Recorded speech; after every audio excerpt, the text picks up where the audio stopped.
ಪ್ರಸುಪ್ತಾಂ ಸಂಜೀವಯತ್ಯಖಿಲಶಕ್ತಿಧರಸ್ವಧಾಮ್ನಾ ಅನ್ಯಾಂಶ್ಚ ಹಸ್ತಚರಣಶ್ರವಣತ್ವಗಾದೀನ್ ಪ್ರಾಣಾನ್ನಮೋ ಭಗವತೆ ಪುರುಷಾಯ ತುಭ್ಯಂ. ಯಾ ವರ್ಣಪದವಾಕ್ಯಾರ್ಥಗದ್ಯಪದ್ಯಸ್ವರೂಪಿಣಿ ವಾಚಿ ನರ್ತಯತು ಕ್ಷಿಪ್ರಂ ಮೇಧಾನ್ ದೇವಿ ಸರಸ್ವತಿ. ಶ್ರುತಿಸ್ಮೃತಿಪುರಾಣಾನಾಂ ಆಲಯಂ ಕರುಣಾಲಯಂ ನಮಾಮಿ ಭಗವತ್ಪಾದಂ ಶಂಕರಂ ಲೋಕಶಂಕರಂ. ಸಿಂಧೂರಾರುಣವಿಗ್ರಹಾಂ ತ್ರಿನಯನಾಂ ಮಾಣಿಕ್ಯಮೌಲಿಸ್ಫುರತ್ ತಾರಾನಾಯಕಶೇಖರಾಂ ಸ್ಮಿತಮುಖೀಂ ಆಪೀನವಕ್ಷೋರುಹಾಂ ಪಾಣಿಭ್ಯಾಂ ಅಲಿಪೂರ್ಣರತ್ನಚಷಕಂ ರಕ್ತೋತ್ಪಲಂ ಬಿಭ್ರತೀಂ ಸೌಮ್ಯಾಂ ರತ್ನಘಟಸ್ಥರಕ್ತಚರಣಾಂ ಧ್ಯಾಯೇತ್ ಪರಾಮಂಬಿಕಾಂ.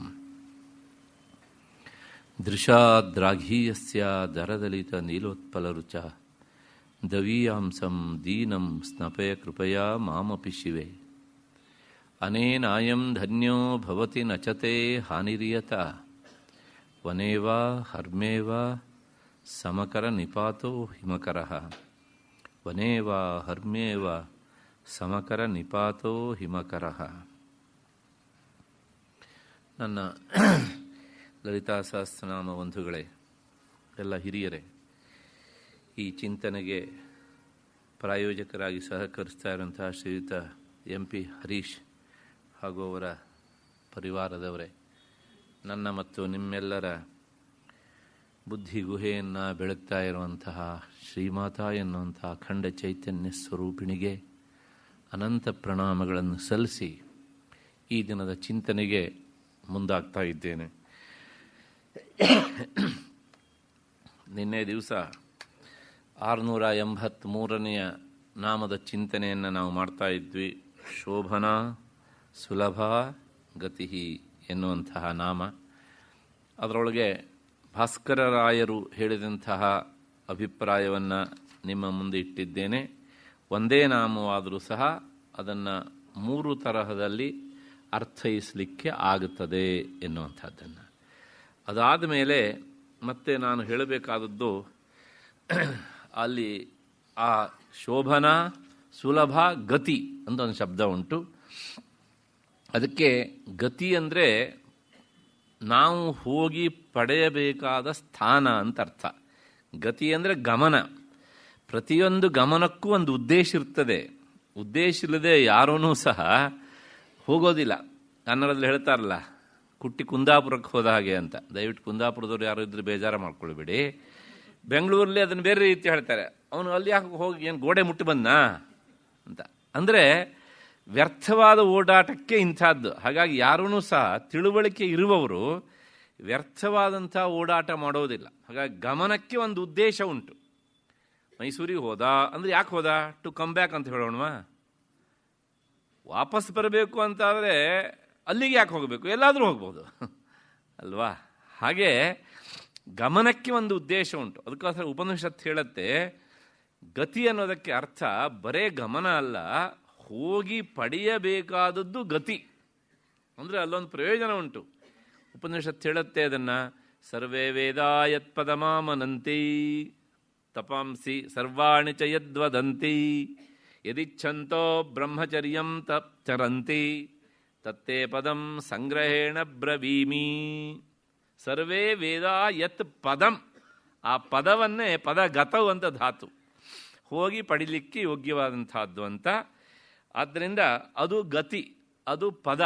ಉಪನಿಷತ್ತು ಹೇಳುತ್ತೆ, ಸರ್ವೇ ವೇದಾ ಯತ್ಪದಮಾನಮನಂತಿ.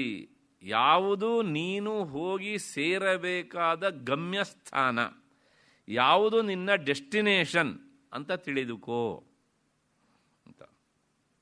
ಮತ್ತೆ ಇದು ವೇದ ಹೇಳುತ್ತೆ. ಎಲ್ಲ ತಪಸ್ಸುಗಳ ಉದ್ದೇಶವೂ ಸಹ ಏನು ಕೇಳಿದರೆ ಅದೇನೇ. ನಾವು ಹೋಗಿ ಸೇರಬೇಕಾದದ್ದು ಎಲ್ಲಿಗೆ? ನನ್ನ ಮೂಲ ಯಾವುದೋ ಅಲ್ಲೇ ಹೋಗಿ ನಾನು ಸೇರಬೇಕು. ಮತ್ತೆ ಯದಿಚ್ಛಂತೋ ಬ್ರಹ್ಮಚರ್ಯಂ ಚರಂತಿ. ಯಾವುದನ್ನು ಪಡೆಯೋದಕ್ಕೋಸ್ಕರ ಬ್ರಹ್ಮಚರ್ಯ ಪಾಲನೆಯನ್ನು ಮಾಡ್ತಾರೋ. ಬ್ರಹ್ಮಚರ್ಯ ಪಾಲನೆ ಅಂದರೆ ಎರಡರ್ಥ. ಒಂದು, ಮದುವೆಯಾಗದೆ ಇಂದ್ರಿಯಗಳನ್ನು ನಿಗ್ರಹಿಸಿಕೊಂಡು ಸಂಸಾರಕ್ಕೆ ಬೆನ್ನು ಹಾಕಿ ಬ್ರಹ್ಮಚರ್ಯಾಶ್ರಮದಲ್ಲಿದ್ದು ಸಾಧನೆ ಮಾಡುವುದು ಅಂತ ಒಂದರ್ಥ. ಇನ್ನೊಂದರ್ಥ ಬ್ರಹ್ಮಚರ್ಯ ಅಂದರೆ, ಬ್ರಹ್ಮ ಅಂದರೆ ಪರಬ್ರಹ್ಮ ವಸ್ತು, ಅದನ್ನು ಪಡೆಯೋದಕ್ಕೋಸ್ಕರ ಚರತೀತಿ ಬ್ರಹ್ಮಚರ್ಯಂ, ಪ್ರಯತ್ನ ಮಾಡೋದು. ಅದು ಗೃಹಸ್ಥರು ಆಗ್ಬೋದು ಆ ಅರ್ಥದೊಳಗೆ. ಹೀಗೆ ಬ್ರಹ್ಮಚರ್ಯ ಅನ್ನೋದಕ್ಕೆ ಈ ಅರ್ಥವೇ ಅಷ್ಟೇ ಹೊರತು ಮದುವೆ ಆಗದೇ ಇರುವವರೆಲ್ಲ ಬ್ರಹ್ಮಚಾರಿಗಳು, ಮದುವೆ ಆಗದೇ ಇರುವಿಕೆಯೇ ಬ್ರಹ್ಮಚರ್ಯ ಅಂತ ಅರ್ಥ ಅಲ್ಲ. ಅಷ್ಟು ಹಿನ್ನೆಲೆಯಲ್ಲಿ ಯದಿಚ್ಛಂತೋ ಬ್ರಹ್ಮಚರ್ಯಂ ಚರಂತಿ ತತ್ತೇ ಪದಂ, ಅಂಥ ಸ್ಥಾನವನ್ನು ನಾನು ನಿನಗೆ ಹೇಳ್ತೇನೆ ಅಂತ ಉಪನಿಷತ್ತು ಹೇಳುತ್ತೆ. ಮುಂದೆ ಅದರ ವಿಚಾರ. ಅಲ್ಲಿಗೆ ಪದ ಅನ್ನೋದಕ್ಕೆ ಅರ್ಥ ಏನು ಅಂದರೆ ಗತಿ. ಗತಿ ಅನ್ನೋದಕ್ಕೆ ಅರ್ಥ ಏನು ಕೇಳಿದರೆ ಪದ, ಪದ್ಯತೆ, ಗಮ್ಯತೆ, ಪ್ರಾಪ್ಯತೆ, ಹೋಗಿ ಪಡೆಯುವಂತಹದ್ದು ಅಂತ. ಹೀಗೆ ಗತ್ಯೈ ನಮಃ, ಎಲ್ಲ ಸಾಧಕರ, ಭಕ್ತರ, ಉಪಾಸಕರ ಗತಿ, ಚರಮ ಪರಮ ಗಮ್ಯಸ್ಥಾನ ಯಾವುದೋ ಅದು ಜಗನ್ಮಾತೆ. ಆದ್ದರಿಂದ ಗತ್ಯೈ ನಮಃ ಅಂತ. ಏಷೈವ ಸರ್ವಭೂತಾನಾಂ ಉತ್ತಮಾ ಗತಿ ಅಂತ ಕೂರ್ಮ ಪುರಾಣ ಉಪನಿಷತ್ತಿನ ಈ ಮಾತನ್ನು ಸಮರ್ಥಿಸ್ತದೆ. ಇಷ್ಟಾದ ಮೇಲೆ ವೈದ್ಯನಾಥ ದೀಕ್ಷಿತರು ಈ ನಾಮಕ್ಕೆ ಏನು ವಿವರಣೆ ಕೊಟ್ಟಿದ್ದಾರೆ ಅಂತ ನೋಡಬೇಕು. ಭಾಸ್ಕರರಾಯರು ಶೋಭನಾ ಸುಲಭಾಗತಿ ಅಂತ ಒಂದು ನಾಮ ಅಂತ ಪರಿಗಣನೆ ಮಾಡಿದರೆ, ದೀಕ್ಷಿತರನ್ನು ಕರಾರುವಾಕ್ಕಾಗಿ ಎರಡು ನಾಮ ಅಂತ ಪರಿಗಣನೆ ಮಾಡಿದ್ದಾರೆ. ಹೇಗೆ ಮಾಡಿದ್ದಾರೆ ಅಂದರೆ, ಶೋಭನಾ ಅನ್ನೋದು ಒಂದು ನಾಮ, ಮುಂದೆ ಏನಿರಬೇಕು ಇವಾಗ ಸುಲಭಾ ಗತಿ ಅಂತ ಇರಬೇಕು. ಆದರೆ ಇವರು ಗತಿ ಶಬ್ದ ಹೇಳೋದಿಲ್ಲ, ಸುಲಭಾಕೃತಿ, ಆಕೃತಿ ಅಂತ ಶಬ್ದ ಬಳಸ್ತಾರೆ. ಹಾಗಾಗಿ ಸುಲಭವಾದ ಆಕೃತಿ ಅಂತ ಅರ್ಥ. ಆ ಅರ್ಥ ಹಿನ್ನೆಲೆಯಲ್ಲಿ ಎರಡು ನಾಮ, ಶೋಭನಾ ಮತ್ತು ಸುಲಭ ಆಕೃತಿ ಅಂತ. ಶೋಭನಾ ಅನ್ನೋದಕ್ಕೆ ಅರ್ಥ ಏನು ಅಂದರೆ, ಅವರು ಹೇಳ್ತಾರೆ ಜಗನ್ಮಾತೆ ಎಷ್ಟಂದರೂ ಸಹ ಅವಳು ಸಾಮಾನ್ಯ ಸ್ತ್ರೀ ಅಲ್ವಾ. ಹಾಗಾಗಿ ಅವಳು ಒಂದೃಷ್ಟಲ್ಲಿ ಹೇಳಬೇಕು ಅಂದರೆ ಎಲ್ಲ ಕುಲವಧುಗಳಿಗೂ ಕುಲವಧು. ಕುಲವಧು ಅನ್ನೋದಕ್ಕೆ ಅರ್ಥ ಸತ್ಕುಲ ಸಂಜಾತಳು ಅಂತ ಅರ್ಥ. ನಾನು ಹಿಂದೆ ಹೇಳಿದ್ದೇನೆ, ಕಾಳಿದಾಸನೇ ಹೇಳ್ತಾನೆ ಕುಲೇ ಪ್ರಸೂತಿ. ಶಿವನನ್ನು ಕುರಿತು ನೀನು ಯಾಕೆ ತಪಸ್ಸು ಮಾಡ್ತೀಯೇ, ಉತ್ತಮ ಕುಲದಲ್ಲಿ ಹುಟ್ಟಬೇಕು ಅಂತ ನೀನು ತಪಸ್ಸನ್ನು ಮಾಡ್ತಾ ಇದ್ದೀಯೇ ಅಂತ ಹೇಳಿದರೆ ಅದನ್ನು ಒಪ್ಪಲಾಗದು. ಆಲ್ರೆಡಿ ನೀನು ಕುಲೇ ಪ್ರಸೂತಿ, ಸತ್ಕುಲದಲ್ಲಿ ಹುಟ್ಟಿದ್ದೀಯೆ. ಇದಕ್ಕಿಂತ ಉತ್ತಮವಾದ ಕುಲ ಈ ಪ್ರಪಂಚದಲ್ಲಿ ಇನ್ನೊಂದಿಲ್ಲ. ಹಿಮವಂತನ ವಂಶ ಅಷ್ಟು ಪವಿತ್ರ, ಅಷ್ಟು ಪ್ರಸಿದ್ಧ. ಹಾಗಾಗಿ ಇಂಥ ವಂಶದಲ್ಲಿ ಹುಟ್ಟಿದಂತಹ ತಾಯಿ ಜಗನ್ಮಾತೆಯ ಅಂಗಾಂಗ ಲಕ್ಷಣಗಳು ಹೇಗಿರಬೇಕು ಅಂದರೆ, ಹಸ್ತ ಸಾಮುದ್ರಿಕ ಶಾಸ್ತ್ರ, ಲಕ್ಷಣಶಾಸ್ತ್ರಗಳೆಲ್ಲ ಇನ್ನು ಮುಂದೆ ನಮ್ಮ ಹತ್ರ ಇಂಥ ಲಕ್ಷಣವನ್ನು ಹೇಳಲಿಕ್ಕಾಗೋದಿಲ್ಲ ಅಂತ ಎಲ್ಲಿ ಸೋಲ್ತವೋ ಅಲ್ಲಿ ಜಗನ್ಮಾತೆಯ ಲಕ್ಷಣಗಳು ಎದ್ದು ನಿಲ್ತವಂತೆ. ಈ ಎಲ್ಲ ಲಕ್ಷಣಶಾಸ್ತ್ರಗಳು ನಮಗೆ ಅಷ್ಟೇ ಹೊರತನು ದೇವತಾ ಸ್ವರೂಪಕ್ಕೆ ಏನು ಹೇಳ್ತೇವೆ ಅವು ಅಲ್ವಾ. ಹಾಗಾಗಿ ಅವು ಕೈಕಟ್ಟಿ ಕುಳಿತಾಗ ಪಕ್ಕದಲ್ಲಿ ಜಗನ್ಮಾತೆಯ ಆಕಾರ ಎದ್ದು ನಿಲ್ತದೆ. ದಟ್ ಮೀನ್ಸ್ ಈ ಎಲ್ಲ ಲಕ್ಷಣಶಾಸ್ತ್ರಗಳು ಯಾವುವೂ ಸಹ ನನ್ನನ್ನು ತಿಳಿಸಲಾರವು ಅಂತ ಒಂದರ್ಥ. ಆದರೂ ಸಾಮಾನ್ಯ ಜನರಿಗೆ ಬೇಕು ಅಂತಾದರೆ ಲಕ್ಷಣಶಾಸ್ತ್ರದಲ್ಲಿ ಒಬ್ಬ ಉತ್ತಮ ಸ್ತ್ರೀಯ ಏನೆಲ್ಲ ಲಕ್ಷಣಗಳನ್ನು ಹೇಳಿದ್ದಾರೋ ಆ ಎಲ್ಲ ಲಕ್ಷಣಗಳು ಸಹ ಜಗನ್ಮಾತೆಗೆ ಅನ್ವಯಿಸ್ತವೆ. ಆದ್ದರಿಂದ ಒಂದು ನಾಮವೂ ಒಂದು ಲಕ್ಷಣವೂ ಸಹ ಇಲ್ಲ ಅಂತಿಲ್ಲ. ಆದ್ದರಿಂದ ಅವಳ ಹೆಸರು ಶೋಭನಾ ಅಂತ ಅರ್ಥ ಅಂತ ದೀಕ್ಷಿತರು ಕೊಟ್ಟಂತಹ ಒಂದು ಹಿನ್ನೆಲೆ. ಅಂದರೆ ತಾತ್ಪರ್ಯ ಇಷ್ಟೇ, ಸರ್ವ ಲಕ್ಷಣ ಸಂಪನ್ನೆ. ಆದ್ದರಿಂದ ಅವಳು ಶೋಭನಾ ಅಥವಾ ಅವಳ ಹೆಸರು ಶೋಭನಾ ಅಂತ. ಈಗ ಮುಂದಿನ ನಾಮ ಉಳಿತಲ್ಲ, ಇದರೊಳಗೆ ವಿಭಾಗ ಮಾಡಿದ್ದು ಸುಲಭ ಆಗತಿ ಅಲ್ಲ, ಸುಲಭಾಕೃತಿ, ಆಕೃತಿ ಅಂತ. ಅದಕ್ಕೆ ಹೇಳ್ತಾರೆ ಅವರು, ಕೆಲವು ಜನರಿಗೆ ಒಂದು ಭಾವನೆ ಉಂಟು, ಏನು ಅಂದರೆ ಈ ಸಗುಣವಾದ ಉಪಾಸನೆ ಅಂದರೆ ಭಗವಂತನ ಅಥವಾ ಭಗವತಿಯ ಆಕಾರಗಳನ್ನು ಇಟ್ಟು ಉಪಾಸಿಸುವಂಥದ್ದುಂಟಲ್ಲ, ಅದು ಅಂಥ ಫಲ ಕೊಡುವುದಿಲ್ಲ ಅಂತ ಕೆಲವು ಜನರ ಭಾವನೆ ಹೀಗೆ ಅಂತ. ಇವರೇನೋ ಮಹಾದೊಡ್ಡ ಅದನ್ನು ಉಪಾಸನೆ ಮಾಡಿ ಅನುಭವಿಸಿಬಿಟ್ಟಿದ್ದಾರೆ ಅನ್ನೋ ಥರ ಹೇಳ್ತಾರೆ ಹೀಗೆ ಅಂತ. ಅಂಥವರಿಗೋಸ್ಕರ ಒಂದು ಮಾತು ಹೇಳ್ತಾರೆ ಅವರು ಅಂತ ವ್ಯಾಖ್ಯಾನಕಾರ ಬರೀತಾರೆ. ಹಾಗಿಲ್ಲ, ಸಗುಣೋಪಾಸನೆಯಿಂದಲೂ ಸಹ ಸಾಕಷ್ಟು ಅನುಕೂಲಗಳನ್ನು ಪಡೆದಿದ್ದಾರೆ. ನಿನ್ನೆ ನಾನು ಹೇಳಿದ್ದೇನೆ, ಸಗುಣೋಪಾಸನೆಯಿಂದ ಉಪಾಸಿತಳಾಗುವುದು ಅಥವಾ ಉಪಾಸನೆಗೆ ಒಳಗೊಳ್ಳುವುದು ನಿರ್ಗುಣವೇ. ಆದ್ದರಿಂದ ನಾವು ಅದನ್ನು ಕಡೆಗಣಿಸೋಕ್ಕೆ ಆಗೋದಿಲ್ಲ ಅಂತ. ಅದಕ್ಕೋಸ್ಕರ ಅವ್ರು ಹೇಳ್ತಾರೆ, ತಜ್ಜಪ ಪೂಜಾ ಸ್ತೋತ್ರ ಧ್ಯಾನಾದಿಭಿ ಸುತರಾಂ ಲಭ್ಯ ಆಕೃತಿ ಯಸ್ಯಾಹ ಸ. ಆಕೆಯ ಜಪದಿಂದ ಮತ್ತು ಪೂಜೆಯಿಂದ, ಅವಳನ್ನು ಕುರಿತು ಮಾಡುವ ಸ್ತೋತ್ರದಿಂದ ಮತ್ತು ಧ್ಯಾನದಿಂದ ಅವಳು ಖಂಡಿತವಾಗಿಯೂ ಸಹ ಲಭ್ಯಳಾಗ್ತಾಳೆ. ಅಂತಹ ಆಕಾರ, ಅಂತಹ ಸ್ವರೂಪ ಅವಳಿದ್ದು. ಹಾಗಿಲ್ಲ ಅಂತಾದರೆ ಲಲಿತಾ ಸಹಸ್ರನಾಮ ಪಾರಾಯಣ ಮಾಡುವ ಪ್ರವೃತ್ತಿಯೇ ವ್ಯರ್ಥವಾದೀತು. ಆದರೆ ಅಲ್ಲೇ ನಾಮ ಹೇಳುತ್ತೆ, ಸ್ತೋತ್ರ ಪ್ರಿಯ ಸ್ತುತಿಮತಿ ಸ್ತುತಿ ಸಂಸ್ತುತ ವೈಭವ. ಅವಳು ವೈಭವ ಯಾವುದು ಕೇಳಿದರೆ ನಾವೆಲ್ಲರೂ ಒಟ್ಟಿಗೆ ಹೇಳ್ತೇವಲ್ಲ ಅದನ್ನು, ಆ ಏಕಕಂಠದಲ್ಲಿ ಅವಳ ನಾಮ ಗರ್ಜಿಸುವಾಗ ಆಗುವಂಥ ಆನಂದ ಉಂಟಲ್ಲ, ಅದು ಅವಳ ವೈಭವ ಅಂತ. ಹಾಗಾಗಿ ಈ ನಾಮ ಇದನ್ನೆಲ್ಲ ಒತ್ತಿ ಒತ್ತಿ ಹೇಳುತ್ತೆ. ಈ ಎಲ್ಲದರಿಂದಲೂ ಸಹ ಅವಳು ಲಭ್ಯಳಾಗ್ತಾಳೆ. ಅಂತಹ ಆಕಾರ, ಅಂತಹ ಸ್ವರೂಪ ಅಂತ ಅರ್ಥ. ಆಕೃತಿ ಅನ್ನೋದಕ್ಕೆ ಅರ್ಥ ಆಕಾರ ಅಂದರೆ ದರ್ಶನ ಲಭ್ಯವಾಗುವಂತಹ ಒಂದು ಸ್ವರೂಪ ಅಂತ ಅರ್ಥ. ಅಷ್ಟು ಹಿನ್ನೆಲೆಯಲ್ಲಿ ಜಗನ್ಮಾತೆ ಶೋಭನಾ ಮತ್ತು ಸುಲಭಾಕೃತಿ ಅಂತ. ಆದರೆ ಪ್ರಸಿದ್ಧವಾದಂಥ ಪಾಠ, ಎಲ್ಲ ಪುಸ್ತಕಗಳು ನಮಗೆ ಸಿಗುವಂತಹದ್ದು ಶೋಭನಾ ಸುಲಭ ಗತಿ ಎನ್ನುವಂತಹ ಭಾಸ್ಕರರಾಯರು ಆಶ್ರಯಿಸಿದಂತಹ ಪಾಠವೇ. ಯಾಕೆ ಹೀಗೆ ಅಂದರೆ ಕಾರಣ ಉಂಟು ಇದಕ್ಕೆ. ವೈದ್ಯನಾಥ ದೀಕ್ಷಿತರು ಇತ್ತೀಚಿನವರು, ಅರ್ವಾಚಿನರವರು ಭಾಸ್ಕರರಾಯರಿಗೆ ಹೋಲಿಸಿದರೆ. ಇವರು ಭಾಸ್ಕರರಾಯರು 17ನೇ ಶತಮಾನದವರು, ಇವರು 19ನೇ ಶತಮಾನದ ಕೊನೆಯಲ್ಲಿದ್ದವರು. ಹಾಗಾಗಿ ಹತ್ತತ್ರ 250-300 ವರ್ಷಗಳ ಅಂತರ ಉಂಟು ಅವರಿಗೆ. ಹಾಗಾಗಿ ಏನಾಗಿದೆ, ಆ ಪಾಠವೇ ಹೆಚ್ಚು ಪ್ರಚಲಿತವಾಗಿ ಇದೆ. ಲಲಿತಾ ಸಹಸ್ರನಾಮದ ಬಗ್ಗೆ ಸಾಕಷ್ಟು ಬೇರೆ ಬೇರೆ ಪಾಠಗಳ ಒಂದು ಕ್ರಮ ಉಂಟು. ನಿನ್ನೆನೇ ಯಾರೋ ತಾಯಿ ತಂದು ತೋರಿಸಿದ್ರು ಅಷ್ಟೋತ್ತರಶತನಾಮ ಹೀಗೆ ಅಂತ.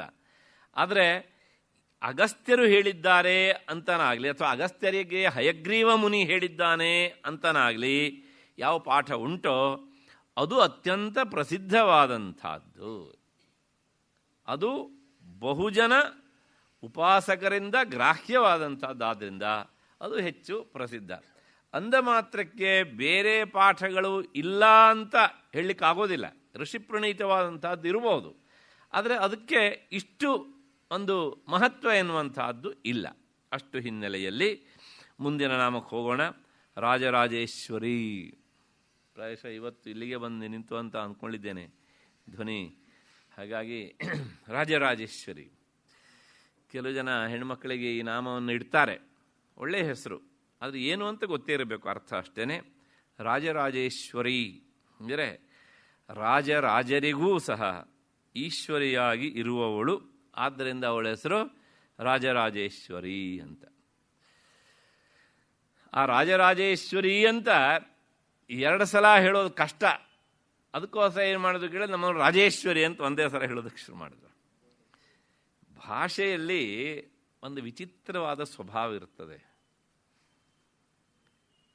ಎಲ್ಲಿ ಒಂದೇ ಅಕ್ಷರಗಳು ಅಕ್ಕಪಕ್ಕಕ್ಕೆ ಬಂದ್ಬಿಡ್ತಾವೋ ಆಗ ಒಂದು ಅಕ್ಷರವನ್ನು ನಾವು ಬಿಟ್ಬಿಡ್ತೇವೆ. ಉದಾಹರಣೆಗೆ ವೀರರಾಜಪೇಟೆ, ಹೌದಾ? ನಾನು ಹೇಳ್ತೇನೆ ಅಂತ ಒಪ್ಕೊಳ್ಬೇಡಿ, ನಿಮಗೆ ಹೌದು ಅಂತ ಅನಿಸಿದ್ರೆ ಮಾತ್ರ ಒಪ್ಕೊಳ್ಳಿ. ಅದರ ಜೊತೆಗೆ ಎಲ್ಲಿ ಅಕ್ಕಪಕ್ಕ ಕರ್ಕಶ ವ್ಯಂಜನಗಳು ಅಕ್ಕಪಕ್ಕಕ್ಕೆ ಬರ್ತಾವೋ ಅಲ್ಲಿ ಏನು ಮಾಡ್ತೇವೆ ಹೇಳಿ, ನಾವು ಅದನ್ನು ಸಹಜವಾಗಿ ದೀರ್ಘ ಮಾಡ್ತೇವೆ ಅಥವಾ ಇನ್ನೊಂದು ಅಕ್ಷರವನ್ನು ಹೇಳ್ತೇವೆ. ಯಾಕೆಂದರೆ ನಾವು ಉಚ್ಚಾರಣೆಯ ಸೌಲಭ್ಯವನ್ನು ಹೆಚ್ಚು ನಿರೀಕ್ಷಿಸ್ತೇವೆ. ಹಾಗಾಗಿ ವೀರರಾಜಪೇಟೆ ಅಂತ ಹೇಳೋದು ಸ್ವಲ್ಪ ಕಷ್ಟ. ಹಾಗಾಗಿ ಏನು ಮಾಡಿದ್ವಿ ಕೇಳಿದರೆ ವಿರಾಜಪೇಟೆ ಅಂದ್ವಿ, ಆಮೇಲೆ ಅದನ್ನು ದೀರ್ಘ ಬೇರೆ ಮಾಡಿದ್ವಿ. ಅದನ್ನು ತೆಗೆದು ತಪ್ಪಿ ಒಂದು ಪ್ರಾಯಶ್ಚಿತ್ತ ಮಾಡ್ಕೊಳ್ಬೇಕಲ್ಲ, ಹಾಗಾಗಿ ವೀರಾಜಪೇಟೆ ಅಂತ ಬೇರೆ ಮಾಡ್ಕೊಂಡೆ. ಯಾವಾಗಲೂ ಅಷ್ಟೇ, ಒಂದು ಮೈನಸ್ ಆಯಿತು ಇನ್ನೊಂದು ಸೇರಿಸಲೇಬೇಕು ನಾವು. ಹಾಗೇನೆ ರಾಜರಾಜೇಶ್ವರಿ ಅನ್ನುವಲ್ಲಿ ಆ ರಾಜ 2 ಸಲ ಬಂತಲ್ಲ, ರಾಜೇಶ್ವರಿ ಅಷ್ಟೇ, ಹೌದು ತಾನೆ? ಆದರೆ ರಾಜರಾಜೇಶ್ವರಿ ಅಂತ ಹೇಳುವಾಗ ಏನು ಅರ್ಥ ಬರ್ತದೆಯೋ ಅಷ್ಟು ಪೂರ್ತಿಯಾದಂಥ ಅರ್ಥ ರಾಜೇಶ್ವರಿ ಅಂತ ಹೇಳಿದಾಗ ಬರುವುದಿಲ್ಲ. ಯಾಕೆ ಅಂದರೆ ಈ ನಾಮದ ವಿವರಣೆಯನ್ನು ಕೇಳಿ ಆದಮೇಲೆ ಗೊತ್ತಾಗ್ತದೆ ನಿಮಗೆ. ನೋಡಿ, ರಾಜರಾಜರಿಗೂ ಸಹ ಈಶ್ವರಿ ಆದವಳು, ಒಡತಿಯಾದವಳು ಅಂತ ಅರ್ಥ.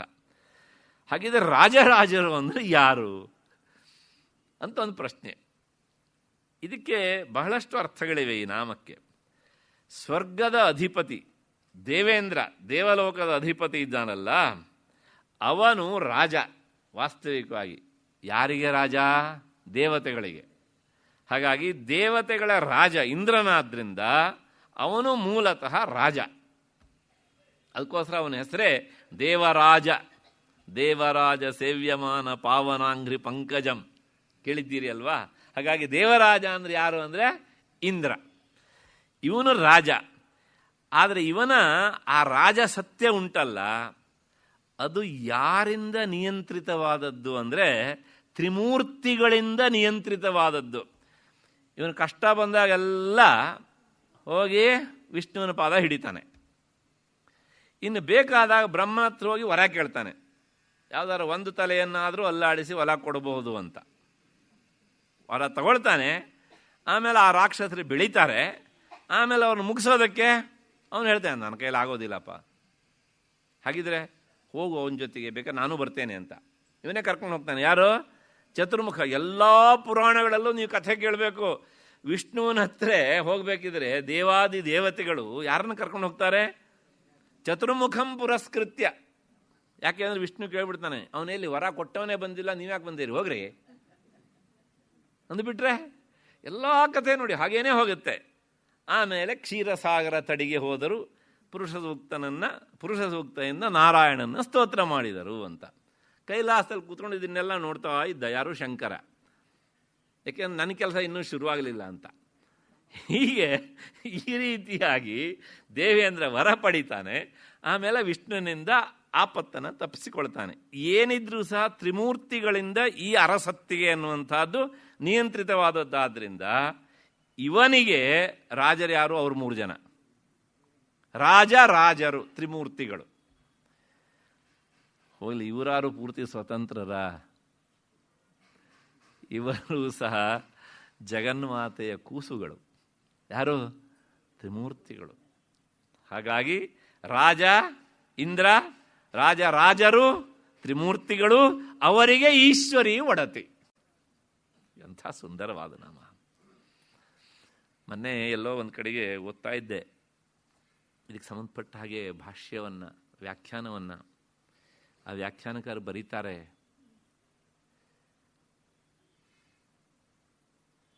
ಜಗನ್ಮಾತೆಯ ಕುರಿತು ಚಿಂತನೆ ಹತ್ತಬೇಕು ಅಂದ್ರೆ ತಲೆಗೆ ಅದು ಬಹಳ ಬಹಳ ಗಟ್ಟಿಯಾದ ಸಂಸ್ಕಾರ ಬೇಕಾಗುತ್ತೆ. ಯಾಕೆಂದರೆ ಅಲ್ಲಿವರೆಗೆ ಹೋಗ್ಲಿಕ್ಕೆ ಆಗೋದೇ ಇಲ್ಲ ಅಂಥ ಮಾತನ್ನು ಬರೀತಾರೆ ಅವರಿಗೆ. ಯಾಕೆ ಕೇಳಿದರೆ ಇಡೀ ಬ್ರಹ್ಮಾಂಡವೇ ಅವಳ ಮಾಯೆಯಿಂದ ನಿರ್ಮಿತವಾದಂಥದ್ದಾದ್ದರಿಂದ ಅಲ್ಲಿವರೆಗೆ ಹೋಗಲಿಕ್ಕೆ ಇಲ್ಲೇ ವಿಷ್ಣು ಅಥವಾ ಬ್ರಹ್ಮ, ದೇವೇಂದ್ರ ಇತ್ಯಾದಿ ಬೇರೆ ಬೇರೆ ಅಥವಾ ಶಂಕರ ಇಲ್ಲೇ ಇರ್ತಾರೆ ಅಷ್ಟೇ ಹೊರತೂ ಸಹ ಪರಾಶಕ್ತಿಯನ್ನು ಕುರಿತು ಯೋಚಿಸುವಂತಹ, ಚಿಂತನೆ ಮಾಡುವಂತಹ ಬುದ್ಧಿ ಬರಬೇಕು ಅಂದರೆ ಅವಳ ಅನುಗ್ರಹ ಇಲ್ಲದೆ ಬರೋದಿಲ್ಲ. ಇದನ್ನು ಈ ವ್ಯಾಖ್ಯಾನಕಾರರು ಬರೀತಾರೆ. ಆಮೇಲೆ ತಕ್ಷಣ ನನಗನ್ನಿಸ್ತು, ಹೌದಲ್ಲ, ಸೌಂದರ್ಯಲಹರಿ ಮೊದಲನೇ ಪದ್ಯಲ್ಲೇ ಭಗವತ್ಪಾದರು ಹೇಳಿದ್ರಲ್ಲ, ಕಥಂ ಅಕೃತ ಪುಣ್ಯ ಪ್ರಭವತಿ. ಅಂದರೆ ತಾತ್ಪರ್ಯ ಎಲ್ಲರ ಅಭಿಪ್ರಾಯವೂ ಸಹ ಆ ವಿಷಯದಲ್ಲಿ ಸಮಾನ. ಭಾಸ್ಕರ ರಾಯರೇ ಬರೀತಾರೆ ಒಂದು ಕಡೆಗೆ, ವಿಷ್ಣುವಿಗೆ ಸಂಬಂಧಪಟ್ಟ ವಿಚಾರ ಸುಲಭ, ಯಾಕೆಂದರೆ ಅಲ್ಲಿ ತಂತ್ರಶಾಸ್ತ್ರದ ಪ್ರವೇಶ ಇಲ್ಲ. ಮತ್ತು ಬೀಜಾಕ್ಷರಗಳ ಹಾವಳಿ ಇಷ್ಟಿಲ್ಲ, ಹೌದು ತಾನೆ? ಆದ್ದರಿಂದ ಅದು ಸುಲಭ. ಕೊನೆಗೆ ಹೇಳ್ತಾನೆ ಶೈವಶಾಸ್ತ್ರ ಅದಕ್ಕಿಂತ ಕಷ್ಟ ತರ, ಅದನ್ನೂ ಕಷ್ಟ. ಅದಾದಮೇಲೆ ಶಕ್ತಿ ಅದಿನ್ನೂ ಕಷ್ಟತಮ. ಮತ್ತು ಪರಬ್ರಹ್ಮ ವಿಚಾರ ಅಹೋ ಕಷ್ಟಂ. ಹೀಗೆ ಸರಿಯಾಗಿ ಅದನ್ನು ವಿಭಜಿಸಿ ಹೇಳ್ತಾರೆ. ಕೊನೆಗೆ ಹೇಳ್ತಾರೆ ಆ ಪರಬ್ರಹ್ಮ ಸ್ವರೂಪ ಮತ್ತು ಪರಬ್ರಹ್ಮ ಸ್ವರೂಪಿಣಿ ಆದ ಜಗನ್ಮಾತೆ ಎರಡೂ ಒಂದೇ. ಹಾಗಾಗಿ ಅಲ್ಲಿ ನೀವು ಬಹಳ ಭೇದ ಮಾಡಲಿಕ್ಕೆ ಆಗೋದೇ ಇಲ್ಲ ಅಂತ ಹೇಳಿ ತಮ್ಮ ವ್ಯಾಖ್ಯಾನವನ್ನು ಉಪಸಂಹರಿಸಿದ್ದಾರೆ. ಅಷ್ಟು ಹಿನ್ನೆಲೆಯಲ್ಲಿ ರಾಜರಾಜೇಶ್ವರಿ ಅಂದರೆ ದೇವೇಂದ್ರ ತ್ರಿಮೂರ್ತಿಗಳು ಇವರೆಲ್ಲರಿಗೂ ಸಹ ಒಡತಿ ಆದ್ದರಿಂದ ಅವಳು ರಾಜರಾಜೇಶ್ವರಿ. ಇದು ಒಂದರ್ಥ. ಮತ್ತೆ ಇನ್ನೊಂದರ್ಥ, ಇದು ಈ ಕಾಲಕ್ಕೂ ಸ್ವಲ್ಪ ಜಾಸ್ತಿ ಅನ್ವಯ ಆಗುವಂಥ ಒಂದು ಅರ್ಥ. ರಾಜರು ಅಂದರೆ ಎಲ್ಲ ರಾಜರು ಸಹ. ಆ ರಾಜರಿಗೂ ಸಹ ರಾಜ ಯಾರು ಅಂದರೆ ಕುಬೇರ. ಯಾಕೆಂದರೆ ಅವನು ಆ ಕಾಲದ ಫೈನಾನ್ಷಿಯಲ್ ಮಿನಿಸ್ಟರ್ ಅಲ್ವಾ? ನಿಮ್ಗೆ ಗೊತ್ತಿರಬೇಕು, ಫೈನಾನ್ಷಿಯಲ್ ಒಡೆತನ ಯಾರ ಹತ್ರ ಇರ್ತದೆಯೋ ಅವನು ಪ್ರಭಾವಿ ಅಂತ ಅರ್ಥ. ಬರೇ ಭಾವಿ ಅಲ್ಲ, ಮಿಕ್ಕವರೆಲ್ಲ ಬಾವಿಯಲ್ಲಿರೋರು, ಇವನು ಪ್ರಭಾವಿ ಅಲ್ವಾ? ಹಾಗಾಗಿ ಫೈನಾನ್ಷಿಯಲ್ ಕೊಟ್ಟ ಅಂದರೆ ಗಟ್ಟಿ ಅಂತಲೇ ಅರ್ಥ. ಎಷ್ಟರ ಮಟ್ಟಿಗೆ ಹೇಳಿದ್ರೆ ಗೃಹ ಮಂತ್ರಿ ಅವನು ಅಕ್ಕಪಕ್ಕದಲ್ಲಿ ಇರುವಂಥವ್ರು. ಯಾರಿಗೆ? ಸೋಕಾಲ್ಡ್ PM-ಗೆ, ಹೌದು ತಾನೆ? ಹಾಗಾಗಿ ರಾಜರಾಜ ಅಂದರೆ ಯಾರು ಕೇಳಿದರೆ ರಾಜರೆಲ್ಲರೂ ಸಹ ತಮ್ಮ ತಮ್ಮ ದುಡ್ಡಿಗೋಸ್ಕರ ಕುಬೇರನ ಹತ್ರ ಅಪ್ಲಿಕೇಶನ್ ಕಳಿಸ್ತಾರೆ. ಆದ್ದರಿಂದ ಅವನು ರಾಜರಾಜ. ಆದರೆ ಈ ರಾಜರಾಜ ಅಂತ ಕರೆಸ್ಕೊಳ್ಳುವಂಥ ಕುಬೇರನಿಗೆ ಯಾರು ಸ್ಯಾಂಕ್ಷನ್ ಮಾಡಬೇಕು ಅಂದರೆ ಈಶ್ವರಿ, ಯಾರು? ಜಗನ್ಮಾತೆ. ಆದ್ದರಿಂದ ಕುಬೇರನಿಗೂ ಸಹ ಯಾವಳು ಸ್ವಾಮಿನಿಯೋ ಈಶ್ವರಿಯೋ ಅವಳು ರಾಜರಾಜೇಶ್ವರಿ. ಆದ್ದರಿಂದ ಕುಬೇರನ ಸ್ವಾಮಿನಿ. ಅವಳೇನಾದರೂ ಒಂದು ಕಣ್ಣಲ್ಲಿ ಸನ್ನೆ ಮಾಡಿದರೆ ಕುಬೇರ ಬೇರೆಯವರಿಗೆ ಸ್ಯಾಂಕ್ಷನ್ ಮಾಡ್ತಾನೆ, ಇಲ್ಲ ಅಂದರೆ ಇಲ್ಲ. ಅಷ್ಟು ಹಿನ್ನೆಲೆಯಲ್ಲಿ ರಾಜರಾಜೇಶ್ವರಿ ಅಂತ ಆಯಿತು. ಮತ್ತೆ ವೈದ್ಯನಾಥ ದೀಕ್ಷಿತರು ಹೇಳ್ತಾರೆ, ರಾಜರಾಜ ಅಂದರೆ ಕುಬೇರ ಅಲ್ಲ, ರಾಜರಾಜ ಅಂದರೆ ಕುಬೇರನ ಗೆಳೆಯನಾದಂಥ ಕಾಮೇಶ್ವರ ಶಿವ.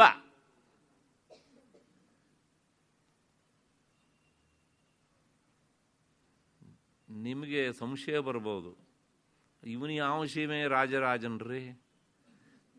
ಯಾರು? ಶಿವ. ಹಾಕ್ಕೊಳಕ್ಕೆ ಬಟ್ಟೆ ಇಲ್ಲ ಅಲ್ವಾ? ನೆಕ್ಲೆಸ್ ಇಲ್ಲ, ಅದಿಲ್ಲ ಅಂತ ಹಾವನ್ನು ಸುತ್ತಕೊಂಡ, ಅದನ್ನೇ ಇನ್ನೊಂದು ಬ್ರಾಸ್ಲೆಟ್ ಮಾಡ್ಕೊಂಡ, ಹೌದು ತಾನೆ? ಆಮೇಲೆ ನೋಡೋದಕ್ಕೆ ಆ ಕಣ್ಣು ಅವನಿಗೆ ಪ್ರೀತಿ, ವಿರೂಪಾಕ್ಷ ಅಂತ ಅವನು ಇನ್ನೊಂದು ಹೆಸರು, ಹೌದು ತಾನೆ?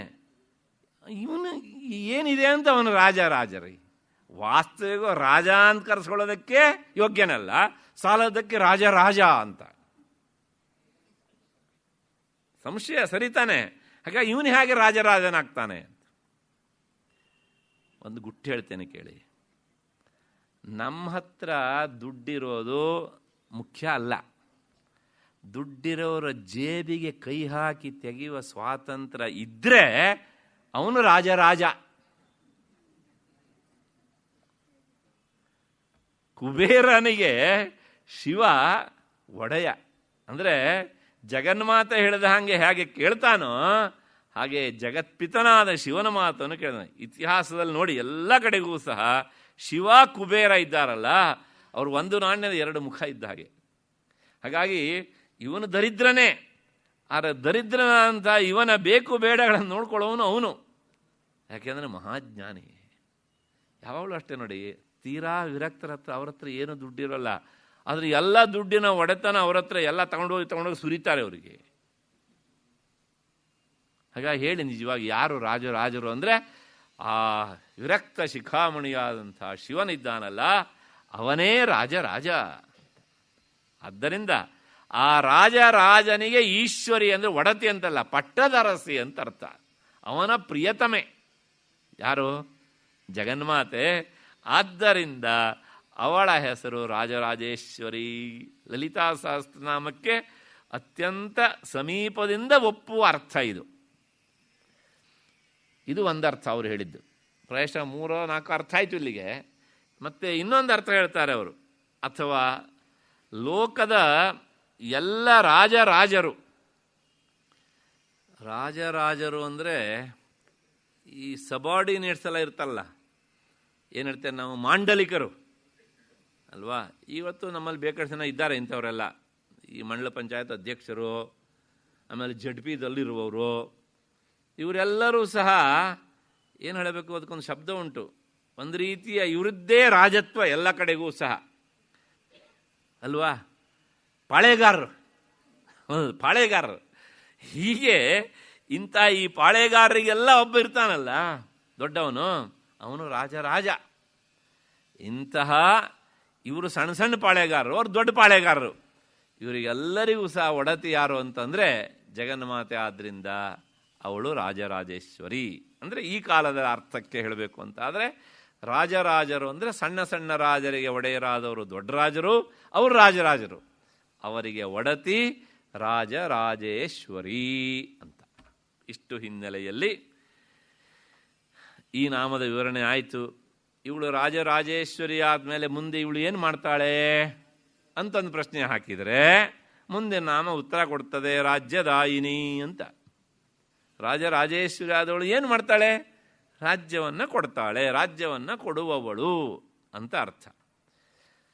ಹಾಗಿದ್ರೆ ಯಾವ ರಾಜ್ಯ ಕೊಡ್ತಾಳೆ ಇವಳು? ನಾವೊಂದು ಅಪ್ಲಿಕೇಶನ್ ಹಾಕೋಣವಾ? ಪ್ರಶ್ನೆ. ಬಹಳ ಅದ್ಭುತವಾದ ಅರ್ಥವನ್ನು ಹೇಳುತ್ತೆ ಈ ನಾಮವು ಸಹ. ಜಗನ್ಮಾತೆ ಕೊಡುವ ರಾಜ್ಯ ಭೌತಿಕವಾದಂಥ ಈ ರಾಜ್ಯ ಅಲ್ವಂತೆ, ಮೋಕ್ಷ ಸಾಮ್ರಾಜ್ಯ. ಅವಳು ಕೊಟ್ಟರೆ ಸಾಮ್ರಾಜ್ಯನೇ ಕೊಡೋದು. ಅಲ್ಲಿ ಬೇರೆದಕ್ಕೆಲ್ಲ ನಾನೇ ಬೇಕು ಅಂತಲ್ಲ, ಯಾರನ್ನಾರು ಕೇಳ್ಕೊ ಅಂತಾಳೆ. ಹೀಗೆ ಆ ಮೋಕ್ಷ ಸಾಮ್ರಾಜ್ಯವನ್ನು ಕೊಡುವವಳಾದ್ರಿಂದ ಅವಳು ಸಾಮ್ರಾಜ್ಯದಾಯಿನಿ, ಆದ್ದರಿಂದ ರಾಜ್ಯದಾಯಿನಿ ಅಂತ.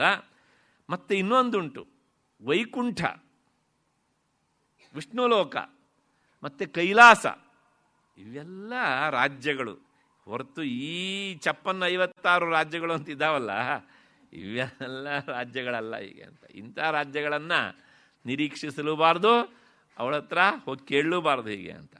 ಹಾಗಾಗಿ ಇಂತಹ ಸ್ವರಾಜ್ಯ ಮೋಕ್ಷ ಸಾಮ್ರಾಜ್ಯವನ್ನು, ವೈಕುಂಠವನ್ನು ಅಥವಾ ಸಗುಣೋಪಾಸನೆ ಮಾಡುವ ಕೈಲಾಸವನ್ನು ಮುಂತಾದವುಗಳನ್ನು ಕೊಡ್ತಾಳೆ, ಅದರ ಆಧಿಪತ್ಯವನ್ನು ನೀಡ್ತಾಳೆ. ಆದ್ದರಿಂದ ಅವಳ ಹೆಸರು ರಾಜ್ಯದಾಯಿನಿ ಅಂತ.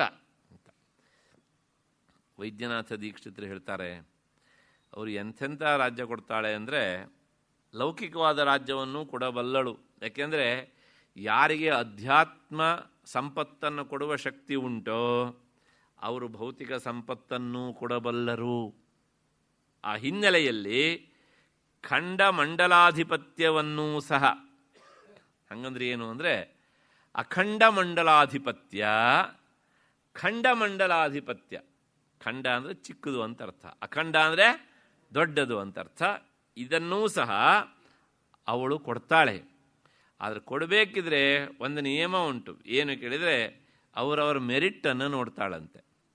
ಯಾವ ಮೆರಿಟ್ಟು ಅಂದರೆ ಅವರವರ ಕರ್ಮದ ಅನುಸಾರವಾಗಿ ಕೊಡ್ತಾಳೆ ಅಂತ.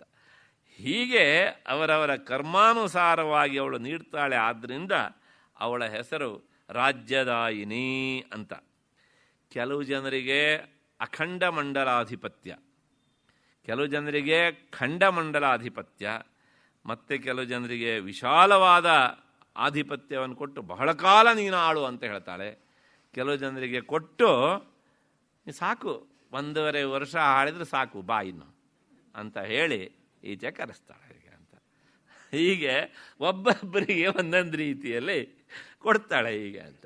ಆದರೆ ನಾವೇನು ಮಾಡ್ತೀವಿ ಕೇಳಿದರೆ ನಮಗೇ ಪರ್ಮನೆಂಟಾಗಿ ಕೊಟ್ಟಿದ್ದಾಳೆ ಅಂತ ಅಂದ್ಕೊಂಡು ಬಿಡ್ತೇವೆ. ಆದರೆ ಅವಳು ಯಾರಿಗೂ ಪರ್ಮನೆಂಟಾಗಿ ಕೊಡುವುದಿಲ್ಲ. ಹೇಳಿದೇನೋ ಇಲ್ಲ ಗೊತ್ತಿಲ್ಲ, ಅವಳೇ ಭೂಮಿಯ ರೂಪದಿಂದ ಇದ್ದು ಹೇಳ್ತಾಳಂತೆ ಈ ರಾಜರನ್ನು ನೋಡಿ, ನಿಮ್ಮಂಥ ಮೂರ್ಖರನ್ನ ಈ ಜಗತ್ತಿನಲ್ಲಿ ನಾನು ನೋಡಲೇ ಇಲ್ಲ ಅಂತ ಹೇಳ್ತಾಳಂತೆ ಭೂದೇವಿಯ ರೂಪದಿಂದ. ಯಾಕೆ ಅಂತಂದರೆ ನೀವು ಹಬ್ಬ ಅಂದರೆ ಒಂದು 30-35 ವರ್ಷ ನನ್ನನ್ನು ಹೆಚ್ಚು ಅಂದರೆ ಆಳಬಹುದು. ಈ 35 ವರ್ಷ ಆಳುವ ನೀವು ಏನು ಮಾಡಿದ್ರೆ ಕೇಳಿದರೆ ಇದು ನಂದು ಇದು ನಂದು ಇದು ನಂದು ಅಂತ ಹಠ ಹಿಡಿದು ಜಿದ್ದಾಜಿದ್ದಿಯನ್ನು ಕಾದಾಟ ಮಾಡಿ ರಕ್ತದ ಓಕಳಿಯನ್ನು ನೀವು ಹರಿಸ್ತೀರಲ್ಲ, ಏನು ದಡ್ರು ನೀವು ಹರಿಸದೆ. ನಾನು ನಿಜವಾಗಿ ಯಾರಿಗಾರು ಸೇರಿದ್ದೇನೆ ಈವರೆಗೆ? ಎಲ್ಲರೂ ನನ್ನ ಒಳಗೆ ಸೇರಿದ್ರೆ ಅಷ್ಟೇ ಹೊರತನೂ ಸಹ ನಾನು ಯಾರ ಹತ್ರನೂ ಸೇರಲಿಲ್ಲ. ಆದ್ದರಿಂದ ನಿಮ್ಮಂಥ ದಡ್ರನ್ನು ನಾನು ನೋಡಲೇ ಇಲ್ಲ. ಈವರೆಗೆ ನಾನು ಯಾರನ್ನೂ ಶಾಶ್ವತವಾಗಿ ಒರಿಸಲಿಲ್ಲ, ಯಾರ ಹತ್ರ ಶಾಶ್ವತವಲ್ಲ.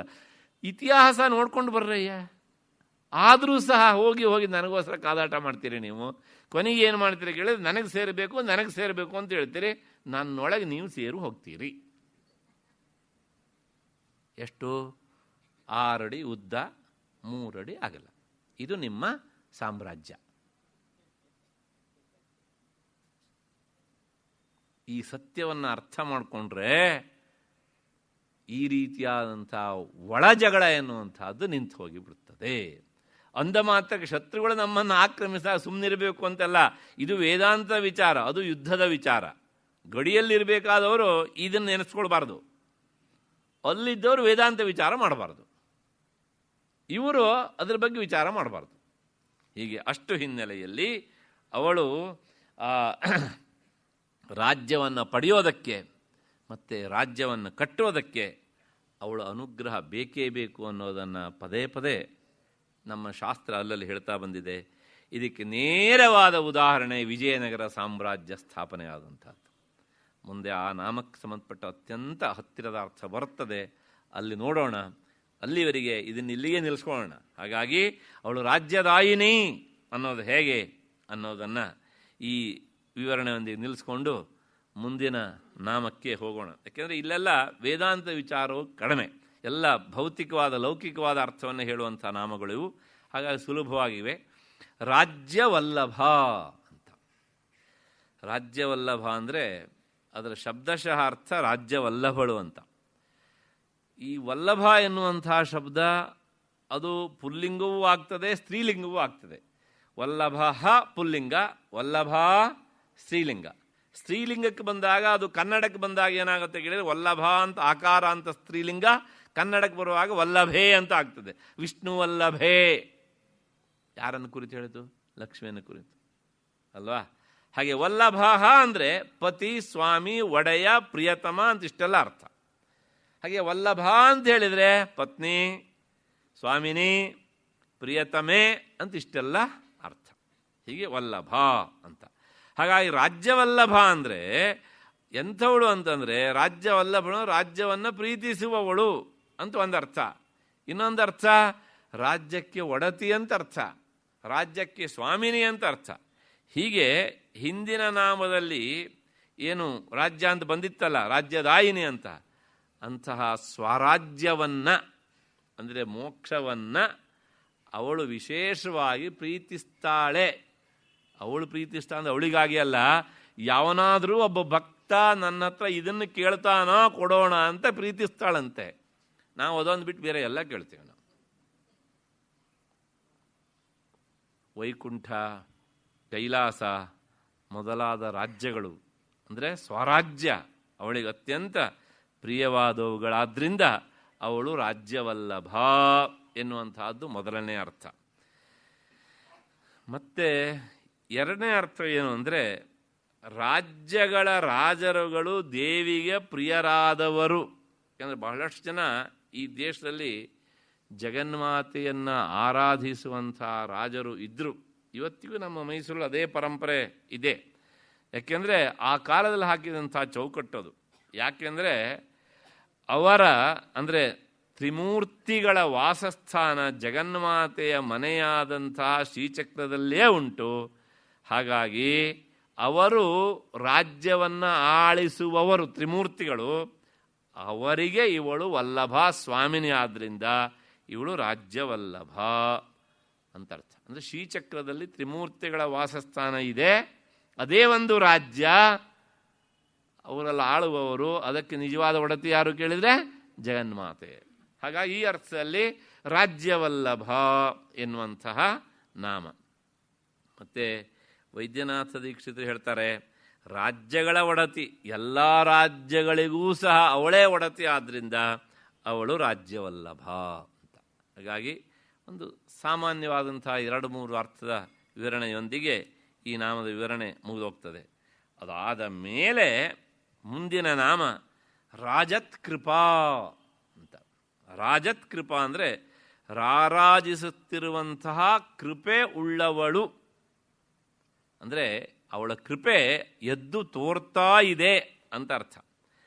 ಇದಕ್ಕೆ ವಿವರಣೆ ಹೇಗೆ ಅಂದರೆ, ರಾಜಂತಿ ಶೋಭಮಾನ ಕೃಪಾ ಯಸ್ಯಾಹ ಸ, ಅಂದರೆ ದೇವಿಯ ಕೃಪೆ ಯಾರ ಮೇಲೆ ಆಗ್ತದೆಯೋ ಅವರ ಮುಖ ಅಥವಾ ಅವರ ಮಾತು, ಅವರ ವ್ಯಕ್ತಿತ್ವ, ಅವರ ನಡೆ ನುಡಿ ಎಲ್ಲವೂ ಸಹ ರಾಜತ್ ಎದ್ದು ತೋರುತ್ತದೆ ಅಂತ ಅರ್ಥ.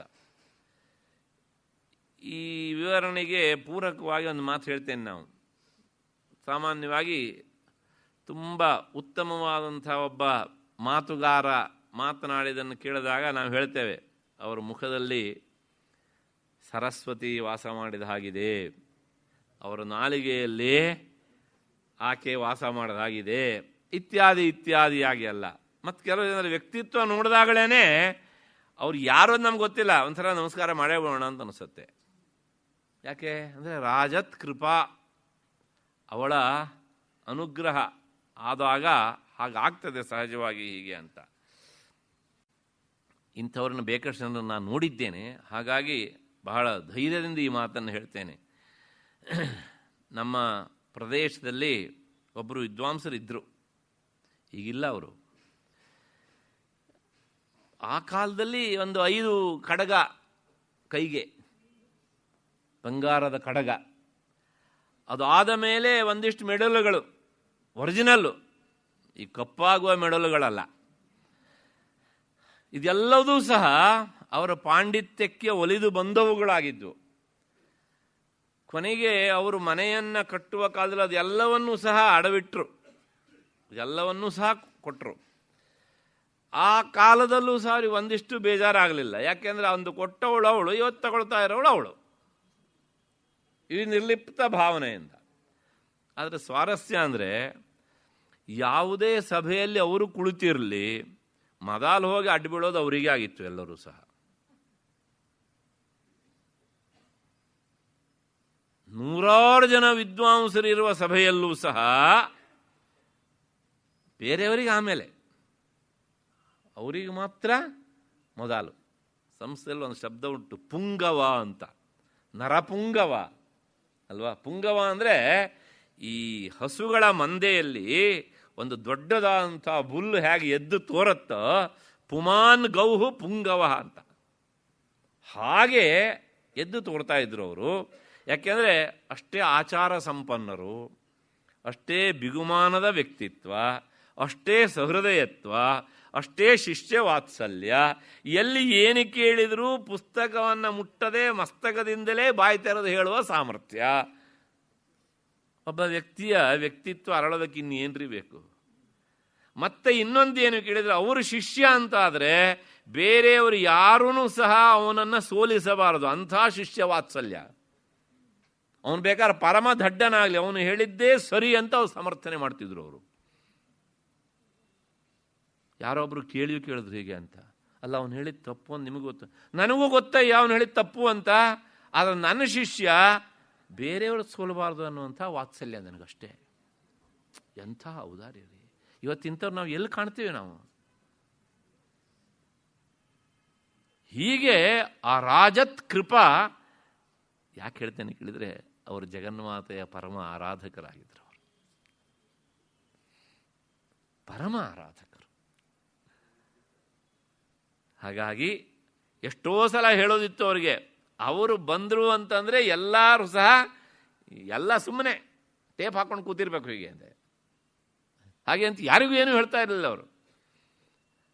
ಮತ್ತು ಅವರು ಶಿಷ್ಯರನ್ನು ಪ್ರೋತ್ಸಾಹಿಸೋದು, ಏನು ಯೋಚನೆ ಮಾಡಬೇಡ, ಮೊದಲು ಪಾಪ ಶಿಷ್ಯರು ಸ್ಟೇಜ್ ಹತ್ತಬೇಕಿದ್ರೆ ಅವ್ರು ಹೇಳ್ತಾ ಇರೋ ಮಾತು, ನನಗೆ ಇವತ್ತಿಗೂ ಸಹ ನೆನಪಿದೆ. ಎಂಥ ಪ್ರೋತ್ಸಾಹದ ಮಾತು. ನೀನು ಹೇಳು, ಹೆದರ್ಕೊಳ್ಬೇಡ. ಯಾಕೆ ಗೊತ್ತಾ, ನೋಡು ಮುಂದ್ಗಡೆ ಕುಳಿತವರೆಲ್ಲರೂ ಸಹ ಪಂಡಿತರು. ನಿನಗೆ ಯಾರು ಹೇಳೋದವರು? ನಿನ್ನ ಮಾತು ಮುಗಿಯೋಷ್ಟೊತ್ತು ನಿನಗೆ ಧೈರ್ಯ ಬರೋದಕ್ಕೆ ಒಂದು ಮಾತು ಹೇಳ್ತೇನೆ, ಇವರೆಲ್ಲರೂ ಸಹ ಇಟ್ಟಿಗೆಗಳು ಅಂತ ಅಂದ್ಕೊಬಿಡು. ಆ ರೀತಿ ಪ್ರೋತ್ಸಾಹ. ಮತ್ತೆ ನೀನು ಏನು ಸರಿ ಹೇಳು, ಏನು ತಪ್ಪು ಹೇಳು ನಂಗೆ ಗೊತ್ತಾಗ್ತದೆ. ನಾ ಮಧ್ಯದಲ್ಲಿ ಬಾಯಿ ಹಾಕುವುದಿಲ್ಲ, ಯೋಚನೆ ಮಾಡಬೇಡ ನೀನು. ಇಂಥವ್ರನ್ನ ಎಲ್ಲರೂ ಹುಡ್ಕೋದು ಇವತ್ತು. ಅಂತಹ ವಾತ್ಸಲ್ಯ ಶಿಷ್ಯರ ಬಗ್ಗೆ ಹೇಗೆ ಅಂತ. ಇವತ್ತಿಗೂ ಸಹ ನಾವು ಮಕ್ಕಳನ್ನು ಹುರಿದೆಂಬಿಸ್ಬೇಕಿದ್ರೆ ಮುಂದ್ಗಡೆ ಇರೋರು ಮನುಷ್ಯರಲ್ಲ, ಕಲ್ಲು ಅಂತ ಅಂದ್ಕೊಬಿಡು. ಹಾಗೆ ಏನಾಗುತ್ತೆ, ಧೈರ್ಯ ಬರ್ತದೆ ಅಲ್ವಾ? ಹೀಗೆ ಅಂತ ಅಂದರೆ ಪ್ರಾಥಮಿಕ ಅಂದರೆ ಪ್ರೋತ್ಸಾಹಕ್ಕೋಸ್ಕರ ಇದು. ಆದರೆ ಈ ಪ್ರೋತ್ಸಾಹ ಎಷ್ಟೋ ಜನ ತುಂಬ ಕೆಲಸ ಮಾಡ್ತದೆ ಅಂತ, ಧೈರ್ಯ ತುಂಬೋದಕ್ಕೋಸ್ಕರ. ಅಷ್ಟು ಹಿನ್ನೆಲೆಯಲ್ಲಿ ನಾನು ಹೇಳ್ತಾ ಇರೋದು, ಅವರ ಸಾಮರ್ಥ್ಯ ಹೇಗಿತ್ತು ಅಂದರೆ ಆ ಜಗನ್ಮಾತೆಯ ಪರಿಪೂರ್ಣವಾದಂತಹ ಅನುಗ್ರಹ. ನವರಾತ್ರಾದಿ ದಿನಗಳಲ್ಲಿ ಅವರು ಮಾಡುವಂಥ ಅನುಷ್ಠಾನ ವ್ರತಾದಿಗಳನ್ನೆಲ್ಲ ಪ್ರತ್ಯಕ್ಷ ನೋಡಿದ್ದೇನೆ ಹೀಗೆ ಅಂತ. ಹಾಗಾಗಿ ಆ ರಾಜತ್ಕೃಪಾ ಎನ್ನುವಂಥದ್ದು, ಜಗನ್ಮಾತೆಯ ಅನುಗ್ರಹ ಅವರ ಮುಖದಲ್ಲಿ ಎಲ್ಲ ರೀತಿಯಲ್ಲೂ ಸಹ ಎದ್ದು ಕಾಣ್ತಾ ಇರುವಂತಹ ಸಂದರ್ಭ ಆಗಿತ್ತು. ಹಾಗಾಗಿ ಆಕೆ ಯಾರನ್ನು ಅನುಗ್ರಹಿಸ್ತಾಳೋ ಅವರ ಮೇಲೆ ರಾಜತ್ಕೃಪಾ ಅಂತ. ಯಾಕೆ ಅಂದರೆ ಅವಳು ಸ್ವತಃ ಕಾಂತಿಯುಕ್ತಳು. ಆದ್ದರಿಂದ ಅಷ್ಟಾದಮೇಲೆ ಮುಂದಿನ ನಾಮ ರಾಜಪೀಠ ನಿವೇಶಿತ ನಿಜಾಶ್ರಿತ ಅಂತ. ಬಹಳ ವಿಚಿತ್ರವಾದ ನಾಮ ಇದು. ಮೇಲ್ನೋಟಕ್ಕೆ ಏನು ಅರ್ಥ ಆಗೋದೇ ಇಲ್ಲ ಇದು ಹೀಗೆ ಅಂತ. ಏನು ಅಂದರೆ, ಸಿಂಹಾಸನಗಳಲ್ಲಿ ಕುಳಿತಿರುವವರಿಗೆ ಆಶ್ರಯವನ್ನು ನೀಡುವಂಥವಳು ಅಂತ ಅರ್ಥ. ಹೀಗಂದ್ರೆ ಅರ್ಥ ಆಗೋದಿಲ್ಲ, ನಿಮಗೆ ಗೊತ್ತು, ನನಗೆ ಗೊತ್ತು ನಿಮ್ಗೆ ಅರ್ಥ ಆಗೋದಿಲ್ಲ ಅಂತ. ಆದರೂ ಸಹ ಅದ್ರ ತದ್ವತ್ತಾದ ಅರ್ಥ ಹೇಳ್ಬಿಡ್ತೇನೆ. ಏನು ಅಂದರೆ, ರಾಜಪೀಠ ನಿವೇಶಿತ ಅಷ್ಟಕ್ಕೆ ನಿಲ್ಲಿಸ್ಕೊಳ್ಳಿ. ಅದಾದಮೇಲೆ ನಿಜಾಶ್ರಿತ ಅಂತ ಮಾಡ್ಕೊಳ್ಳಿ. ಈಗ ನಿಜಾಶ್ರಿತ ಅಂದರೆ ತನ್ನನ್ನು ಆಶ್ರಯಿಸಿದವರು ಅಂತ ಅರ್ಥ. ಅವರಿಗೆ ರಾಜಪೀಠ ನಿವೇಶಿತ, ಅಂಥವರನ್ನ ಸಿಂಹಾಸನದಲ್ಲಿ ಅವಳು ಕುಳ್ಳಿರಿಸುತ್ತಾಳೆ ಅಂತ ಅರ್ಥ. ನೋಡೋಣ, ದೇವಿ ಅವಳು ಸ್ವತಃ ಸಿಂಹಾಸನಾರೂಢಳು ಅಂದರೆ ಸಿಂಹಾಸನದಲ್ಲಿ ಕುಳಿತಿದ್ದಾಳೆ. ರಾಜರಾಜೇಶ್ವರ ನೀವೆಲ್ಲ ಕಡೆಗೂ ಸಹ ಸಿಂಹಾಸನ ಅಧಿಷ್ಠಿತೆಯಾದಂಥ ಚಿತ್ರವನ್ನೇ ನೋಡ್ತೀರ.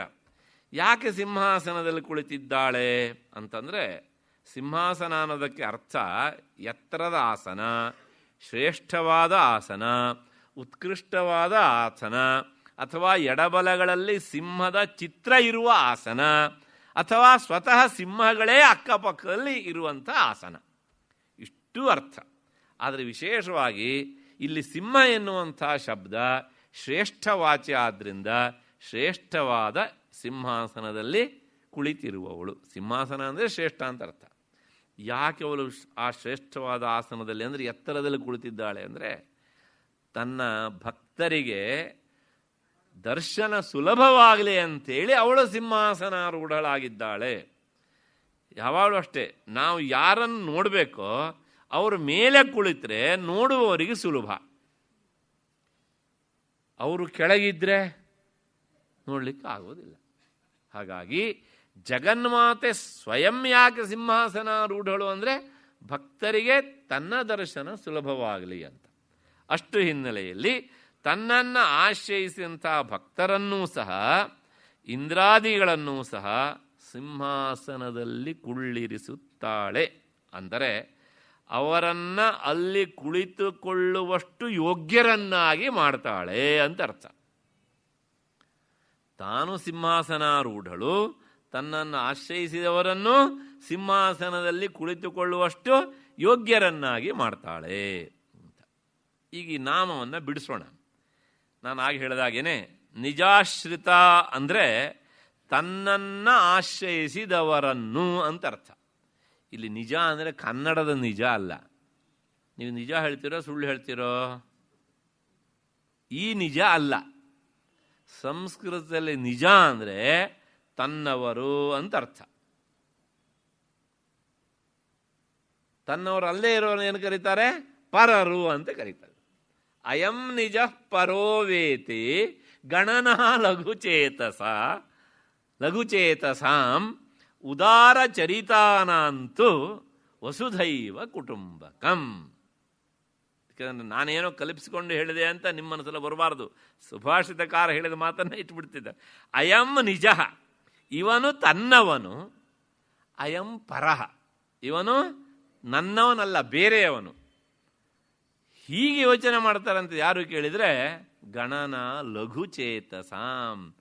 ಈ ತುಂಬ ಏನು ಸಂಕುಚಿತ ಬುದ್ಧಿಯವರ ಯೋಚನೆ. ಇವರು ನಮ್ಮ ಪೈಕಿ, ಇವರು ಅವ್ರ ಪೈಕಿ ಬರಬೇಕು. ಏನು ಪ್ರಾರಬ್ಧ ನೋಡಿ ಇದು. ಇದು ಯಾರಿದ್ದಿದ್ದು? ಆ ನ್ಯಾರೋ ಮೈಂಡೆಡ್ ಆದವರು ವಿಚಾರ ಇದು. ಅಯಂ ನಿಜ ಪರೋವೇತಿ ಗಣನಾ ಲಘುಚೇತಸಾಂ. ಹಾಗಿದ್ರೆ ಆ ಉದಾರಿಗಳಿರ್ತಾರಲ್ಲ, ಅವರು ಏನು ವಿಚಾರ ಮಾಡ್ತಾರೆ ಕೇಳಿದ್ರೆ ಉದಾರ ಚರಿತಾನಂತೂ ವಸುಧೈವ ಕುಟುಂಬಕಂ. ಅವರಿಗೆ ಈ ವಸುಧಾ ಅಂದರೆ ಇಡೀ ಭೂಮಂಡಲವೇ ನಮ್ಮ ಕುಟುಂಬ. ಅಲ್ಲಿ ಇವರು ನಮ್ಮವರು, ಅವರು ಬೇರೆಯವರು ಅಂತ ಭೇದ ಇಲ್ಲ. ಹಾಗಾಗಿ ನಿಜ ಅಂದರೆ ತನ್ನವರು ಅಂತ ಅರ್ಥ. ಹಾಗಾಗಿ ಕನ್ನಡದ ನಿಜ ಅಲ್ಲ.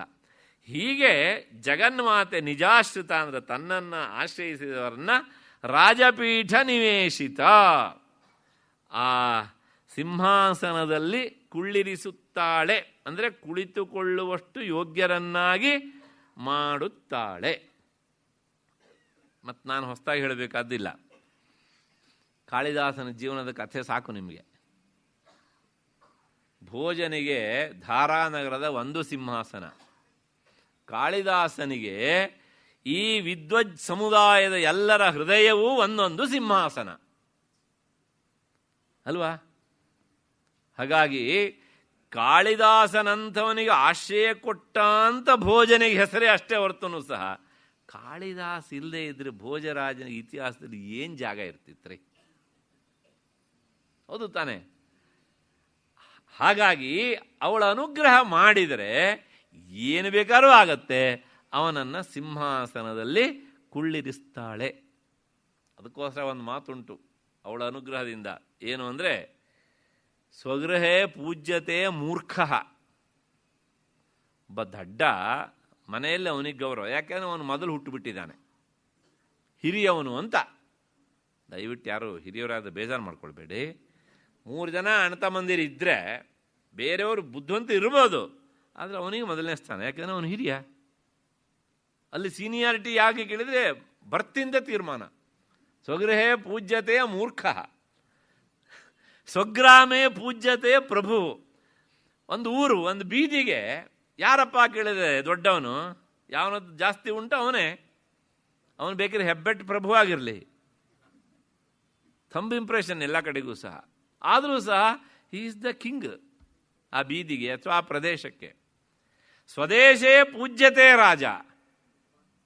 ರಾಜನಾದವನು ಅವನಿಗೆ ಒಂದು ಸೀಮಿತವಾದಂತಹ ಪ್ರದೇಶ ಉಂಟು. ಮತ್ತು ವಿದ್ವಾನ್ ಸರ್ವತ್ರ ಪೂಜ್ಯತೆ, ಅವನಿಗೆಲ್ಲ ಕಡೆಗೂ ಪೂಜ್ಯತೆ. ಇದು ಸುಭಾಷಿತಕಾರನ ಮಾತು. ನಿಮ್ಗೆ ಗೊತ್ತಿರಬೇಕು, ನಾಲ್ಮಡಿ ಕೃಷ್ಣರಾಜ ಒಡೆಯರು ಒಂದ್ಸಲ ಜರ್ಮನಿಗೆ ಹೋಗಿದ್ದರು. ಇತಿಹಾಸ ನೋಡಿ ಹೇಳುತ್ತೆ. ಆಗ ಅಲ್ಲಿ ಹೋದಾಗ ಅಲ್ಲಿ ಅವರಿಗೆ ಇವರು ಪರಿಚಯ ಆಗಲೇ ಇಲ್ಲ. ಆಗ ಅಲ್ಲಿಯ ಆ ಮಂತ್ರಿ ಕೇಳಿದಂತೆ, ಓಹೋ, ನೀವು ಆ ವಿದ್ವಾಂಸರು ಇರುವ ಮೈಸೂರಿಂದ ಬಂದವರಾ ಅಂತ.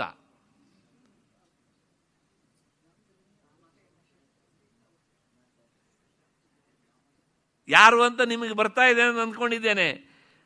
ಎಸ್, ಅಂದರೆ ಇವರ ಹೆಸರು ಅಲ್ಲಿಗೆ ಹೋಗಲಿಲ್ಲ, ಆದರೆ ಅವರ ಹೆಸರು ಈಗ ಹೇಳಿ. ನಿಜವಾಗಿ ಸಿಂಹಾಸನ ಅಧಿಷ್ಠಿತರಾದವರು ನಾಲ್ಮಡಿ ಕೃಷ್ಣರಾಜ ಒಡೆಯರು ಅಥವಾ ಈ ರಾಮಶಾಸ್ತ್ರಿಗಳು, ಶ್ಯಾಮಶಾಸ್ತ್ರಿಗಳು ಅಂತ. ಆ ಮೈಸೂರು ಅಂದರೆ ಆ ಶ್ಯಾಮಶಾಸ್ತ್ರಿಗಳಿರುವಂಥ ಮೈಸೂರಿಂದ ಬಂದವರು ನೀವು. ಹಾಗಾಗಿ ಇವರಿಗೆ ಸ್ವಲ್ಪ ಬೆಲೆ. ಬಂದ ಮೇಲೆ ಅವರು ಯಾರು ಅಂತ ಹುಡುಕಿ ಕರೆದು ಅರಮನೆಗೆ ಕರೆಸಿ ನಿಮ್ಮಿಂದಾಗಿ ನನಗೆ ಗೌರವ ಸಿಕ್ತಪ್ಪ ಅಂತ ಪ್ರಾಮಾಣಿಕವಾಗಿ ಒಪ್ಪಿಕೊಂಡಂಥ ಮಹಾನುಭಾವ.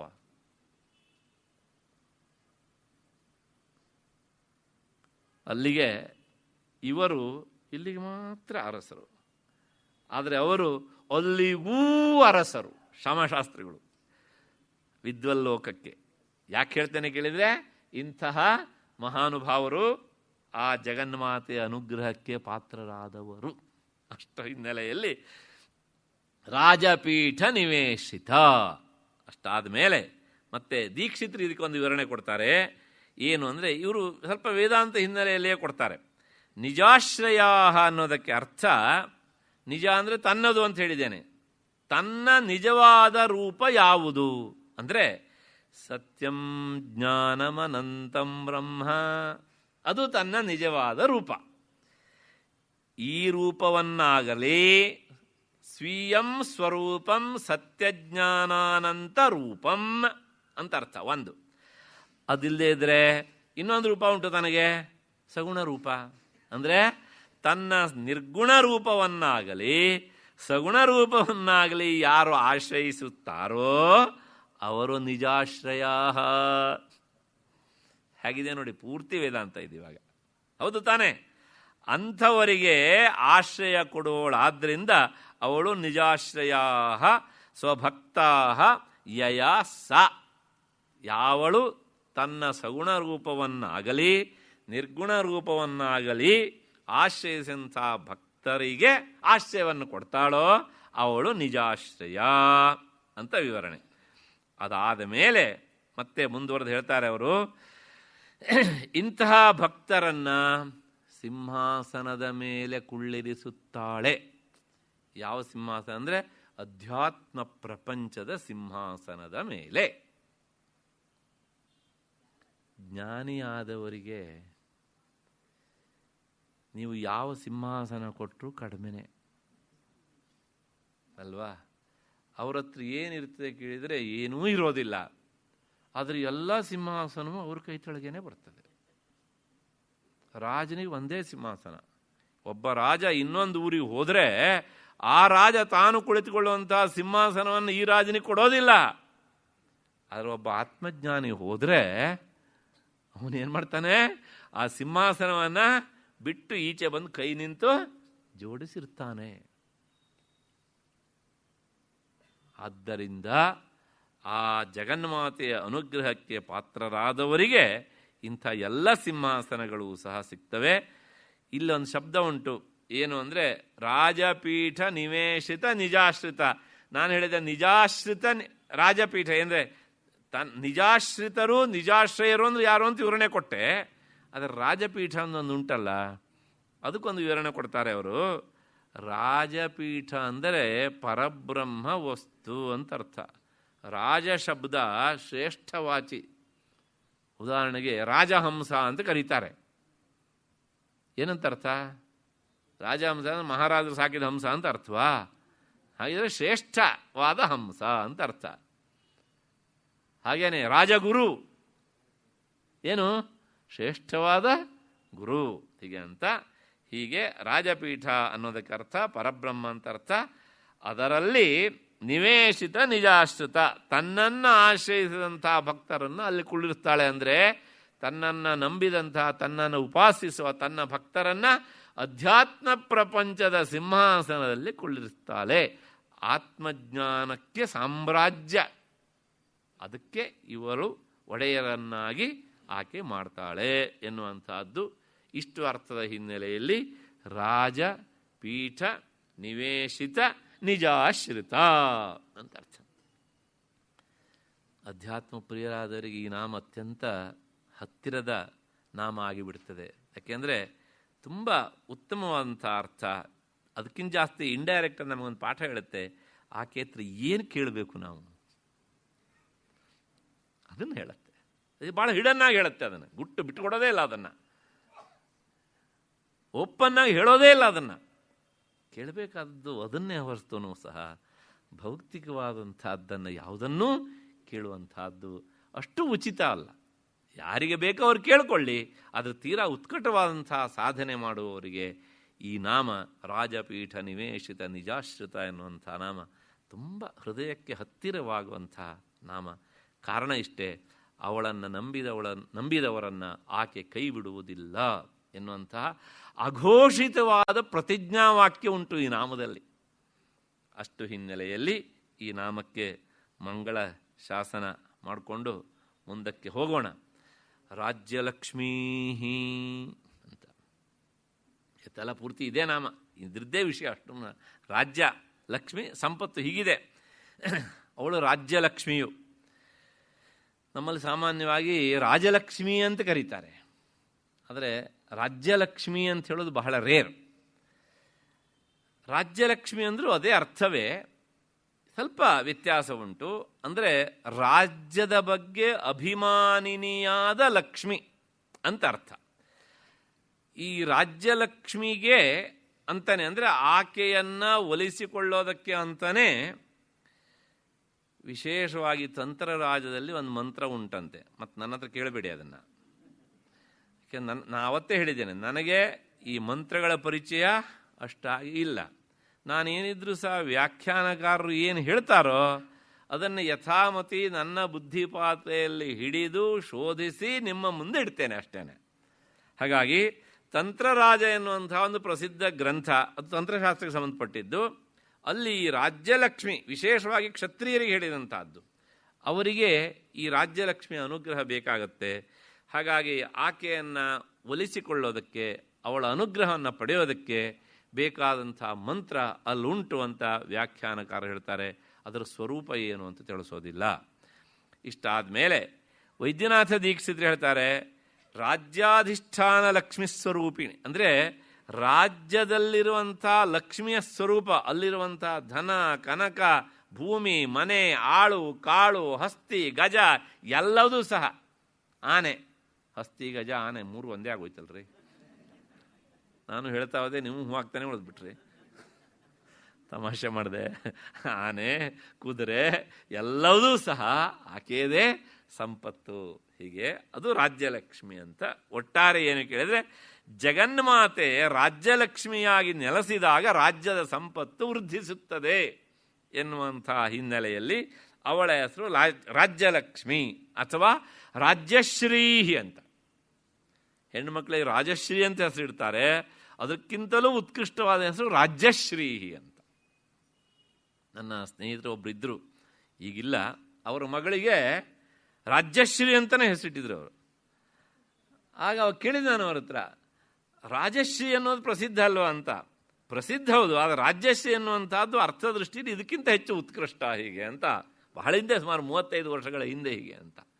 ಹಾಗಾಗಿ ರಾಜ್ಯಶ್ರೀ ಅಂದರೆ ರಾಜ್ಯಲಕ್ಷ್ಮಿ ಅಂತ ಅರ್ಥ. ಅದಕ್ಕೆ ಇಲ್ಲಿ ನಾನು ಒಂದು ಮಾತನ್ನು ಹೇಳಬೇಕು. ಈ ರಾಜ್ಯಲಕ್ಷ್ಮಿಯ ವಿಚಾರ ಬಂದಾಗ ಕ್ಷತ್ರಿಯರಾದವರಿಗೆ, ರಾಜ್ಯವನ್ನು ಕಟ್ಟುವವರಿಗೆ ಅಥವಾ ರಾಜ್ಯವನ್ನು ಬೆಳೆಸಬೇಕು ಅಂತ ಬಯಸುವವರಿಗೆ ಈ ರಾಜ್ಯಲಕ್ಷ್ಮಿಯ ಅನುಗ್ರಹ ಅದು ಅನಿವಾರ್ಯ.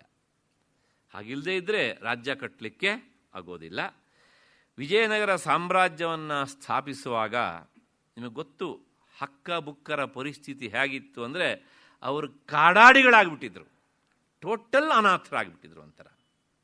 ಆದರೆ ಒಂದೇ ಒಂದು ಗೊತ್ತಿತ್ತು ಅವರಿಗೆ, ನಾವು ರಾಜವಂಶಸ್ಥರು, ಹಿಂದಿಲ್ಲ ಮುಂದಿಲ್ಲ ಅವರಿಗೆ. ಅಷ್ಟರ ಮಟ್ಟಿಗೆ ಶತ್ರುಗಳ ಆಕ್ರಮಣದಿಂದಾಗಿ ಜೀವ ಉಳಿಸ್ಕೊಂಡ್ರೆ ಸಾಕು ಅನ್ನೋಷ್ಟರ ಮಟ್ಟಿಗೆ ಬೆದರಿ ಬೆಂಗಾಡ ಆಗಿಬಿಟ್ಟಿದ್ರು, ಕಾಡು ಸೇರಿಬಿಟ್ಟಿದ್ರು ಅವರು. ಅಕಸ್ಮಾತ್ತಾಗಿ ಅವರಿಗೆ ಸಿಕ್ಕವರು ವಿದ್ಯಾರಣ್ಯರು. ಇದು ನಾವು ಮರಿಬಾರ್ದು. ಆಗ ಅವರನ್ನು ಇವರು ನೋಡಿದರು, ಇವರನ್ನು ಅವರು ನೋಡಿದರು. ಆ ಕರ್ಮಧರ್ಮ ಸಂಯೋಗ ಅಂತ ಒಂದು ಶಬ್ದ ಉಂಟು ಜ್ಯೋತಿಷ್ಯದಲ್ಲಿ. ಹೇಗೆ ತಾಳೆ ಆಗತ್ತೆ ನೋಡಿ. ಇವರನ್ನು ನೋಡಿದಾಗ ಈಗಾಗಲೇ ಈ ದೇಶ ಜರ್ಜರಿತವಾದದ್ದನ್ನು ವಿದ್ಯಾರಣ್ಯರು ಗಮನಿಸಿದ್ರು. ಇಲ್ಲೊಂದು ಹೈಂದವೀಯ ರಾಜ್ಯ ಸ್ಥಾಪನೆ ಮಾಡಬೇಕು ಅಂತ ಕನಸು ಕಾಣ್ತಾ ಇದ್ರು.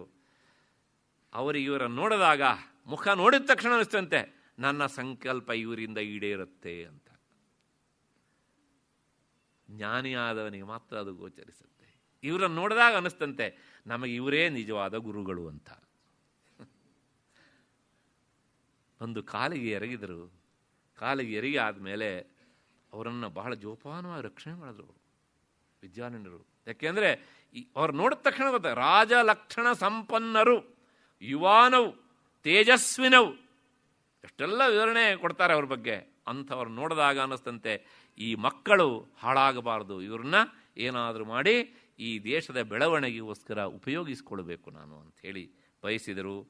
ಹೀಗೆ ಆ ವಿದ್ಯಾರಣ್ಯರು ಯಾಕೆ ಹೀಗೆ ಬಯಸಿದ್ರು ಕೇಳಿದರೆ, ಅವರು ಸ್ವತಃ ಭುವನೇಶ್ವರಿಯ ಆರಾಧಕರು.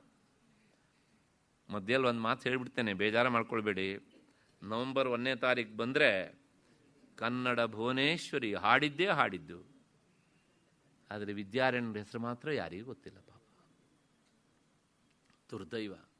ಅವರನ್ನು ಮರೆತು ಆ ಭುವನೇಶ್ವರಿ ನೀವು ಎಷ್ಟೇ ಹಾಡಿದ್ರು ಸಹ ಇವರಿಗೆ ಅನುಗ್ರಹ ಮಾಡ್ತಾಳ? ಯಾಕೆಂದರೆ ಈ ನಾಡಿಗೆ ತನ್ನನ್ನು ಪರಿಚಯಿಸಿದವರು ವಿದ್ಯಾರಣ್ಯ ಯತಿಗಳು, ಹೌದು ತಾನೆ? ಆದರೆ ಕನ್ನಡ ರಾಜ್ಯೋತ್ಸವ 1 ತಿಂಗಳ 2 ತಿಂಗಳ, ನಾ ತಪ್ಪು ಹೇಳಿಬಿಟ್ನ ಅಂತ, ರಾಜ್ಯೋತ್ಸವ ಅಂತ ಹೇಳಬೇಕಿತ್ತು ಅಲ್ವಾ? ರಾಜ್ಯೋತ್ಸವ ಅಂತ ಹೇಳಿಬಿಟ್ರೆ ಆ ಭುವನೇಶ್ವರಿ ತಾಯಿ ಪ್ರಾಯಶಃ ಕಿವಿ ಬೆರಳಾಕೊಂಡು ಬಿಡ್ತಾಳೆ. ರಾಜ್ಯೋತ್ಸವ, ನಮ್ಮ ರಾಜ್ಯೋತ್ಸವ. ಹೀಗೆ ತಪ್ಪು ಹೇಳಿದ್ರೇ ಕನ್ನಡ ಭಾಷೆ ಬೆಳೀತದೆ ಎನ್ನುವಂತಹದ್ದು ಹಠ. ಬೆಳೆಯೋದಾದರೆ ಬೆಳೀಲಿ. ಹೀಗೆ ಇಂಥವರಿಗೆ ಮಾರ್ಗದರ್ಶಕರಾಗಿ ಸಿಕ್ಕವರು ವಿರಕ್ತ ಶಿಖಾಮಣಿಗಳು, ಜಗನ್ಮಾತೆಯ ಪರಮ ಆರಾಧಕರು, ತ್ಯಾಗಿವರೇಣ್ಯರಂಥ ವಿದ್ಯಾರಣ್ಯರು ಎನ್ನುವಂಥದ್ದನ್ನು ಇತಿಹಾಸ ಮತ್ತೆ ಮತ್ತೆ ಹೇಳುತ್ತೆ. ಇಂತಹ ವಿದ್ಯಾರಣ್ಯರು ಈ ದೇಶದಲ್ಲಿ ಹಿಂದೂ ಸಾಮ್ರಾಜ್ಯವನ್ನು ಸ್ಥಾಪನೆ ಮಾಡಿ ಆ ರಾಜಸತ್ತೆಯಲ್ಲಿ ಇವ್ರನ್ನ ಕುಳ್ಳಿಸಬೇಕು ಅಂತಾದಾಗ ಸಂಕಲ್ಪ ಇದೆ. ಆದರೆ ಏನಿದೆ? ಏನೂ ಇಲ್ಲ ರೀ. ಏನೂ ಇಲ್ಲ ಅಂದರೆ ಏನೂ ಇಲ್ಲ, ಅಷ್ಟರ ಮಟ್ಟಿಗೆ ದೋಚಿದ್ದಾರೆ ಯವನರು. ಇಂಥ ಸಂದರ್ಭದಲ್ಲಿ ಆಗ ಸಾಮ್ರಾಜ್ಯ ಸ್ಥಾಪನೆಗೆ ಬೇಕಾದಂಥ ಧನ ಕನಕ ಸಂಪತ್ತನ್ನು ಪಡೆಯೋದಕ್ಕೋಸ್ಕರ ಸ್ವತಃ ವಿದ್ಯಾರಣ್ಯರು ಭುವನೇಶ್ವರಿಯನ್ನು ಸ್ತೋತ್ರ ಮಾಡ್ತಾರೆ. ಆ ಘಟನೆ ನೆನೆಸ್ಕೊಂಡ್ರೆ ನನಗೆ ಎಲ್ಲೋ ಒಂದು ಕಡೆಗೆ ನಿಯಂತ್ರಣವನ್ನು ಕಳ್ಕೊಂಡು ಬಿಡ್ತೀನಿ ನಾನು. ಹಾಗಾಗಿ ಅದನ್ನು ಪೂರ್ತಿ ಹೇಳಲಿಕ್ಕೆ ಹೋಗೋದಿಲ್ಲ ನಾನು. ಅವರು ಜಗನ್ಮಾತೆಯನ್ನು ಪ್ರಾರ್ಥಿಸುವಂಥದ್ದು. ಈ ದೇಶದಲ್ಲಿ ಸನಾತನ ಧರ್ಮ ಬಾಳಬೇಕೋ ಬಾಳಬಾರ್ದು ಹೇಳು ಬದಲು. ನೀನು ವೇದ ಪ್ರತಿಪಾದ್ಯಳೆ ಆದದ್ದಿದ್ರೆ ಅದರ ಉಳಿವಿಗೋಸ್ಕರ ಕಣ್ಣು ಬಿಟ್ಟು ನನ್ನನ್ನು ಹರಿಸ್ತೀಯೋ ಇಲ್ವೋ ಹೇಳು. ಎಷ್ಟರ ಮಟ್ಟಿಗೆ ಅಂದರೆ, ಒಂದು ಅಳುವ ಮಗುವು ತನಗೆ ಬೇಕಾದ ವಸ್ತುವನ್ನು ಪಡೆಯೋದಕ್ಕೆ ತಾಯಿಯ ಸೆರಗನ್ನು ಹಿಡಿದು ಅಲ್ಲಾಡಿಸಿ ಕೇಳುತ್ತಲ್ಲ, ಹಾಗೆ ಕೇಳಿದ್ದಾರೆ ಭುವನೇಶ್ವರಿಯನ್ನವರು. ಈ ದೇಶದಲ್ಲಿ ಪ್ರಾಚೀನ ಪರಂಪರೆಯ ಉಳಿವಿಗೋಸ್ಕರ ನಿನ್ನ ಕೇಳ್ತಾ ಇದ್ದೇನೆ. ಒಂದು ಹಿಂದೂ ಸಾಮ್ರಾಜ್ಯ ಸ್ಥಾಪನೆ ಮಾಡಬೇಕು. ರಾಜಲಕ್ಷಣೆಯನ್ನು ಹೊತ್ತಂಥ ಕುಮಾರು ಸಿಕ್ತಿದ್ದಾರೆ, ರಾಜಸತ್ತೆಯನ್ನು ಮುಂದುವರ್ಸ್ಕೊಂಡು ಹೋಗ್ತಾರೆ ಅಂತ ಭಾವನೆ ಉಂಟು. ಆದರೆ ಈ ರಾಜ್ಯ ಸಾಮ್ರಾಜ್ಯಕ್ಕೆ ಬೇಕಾದಂಥ ಸ್ಥಾಪನೆ ಮಾಡಲಿಕ್ಕೆ ಬೇಕಾದಂಥ ಯಾವ ಸಂಪತ್ತೂ ಇಲ್ಲ. ಆಗ ನೀನು ಕಣ್ಣು ಬಿಟ್ಟು ಅನುಗ್ರಹ ಮಾಡು. ನೀವು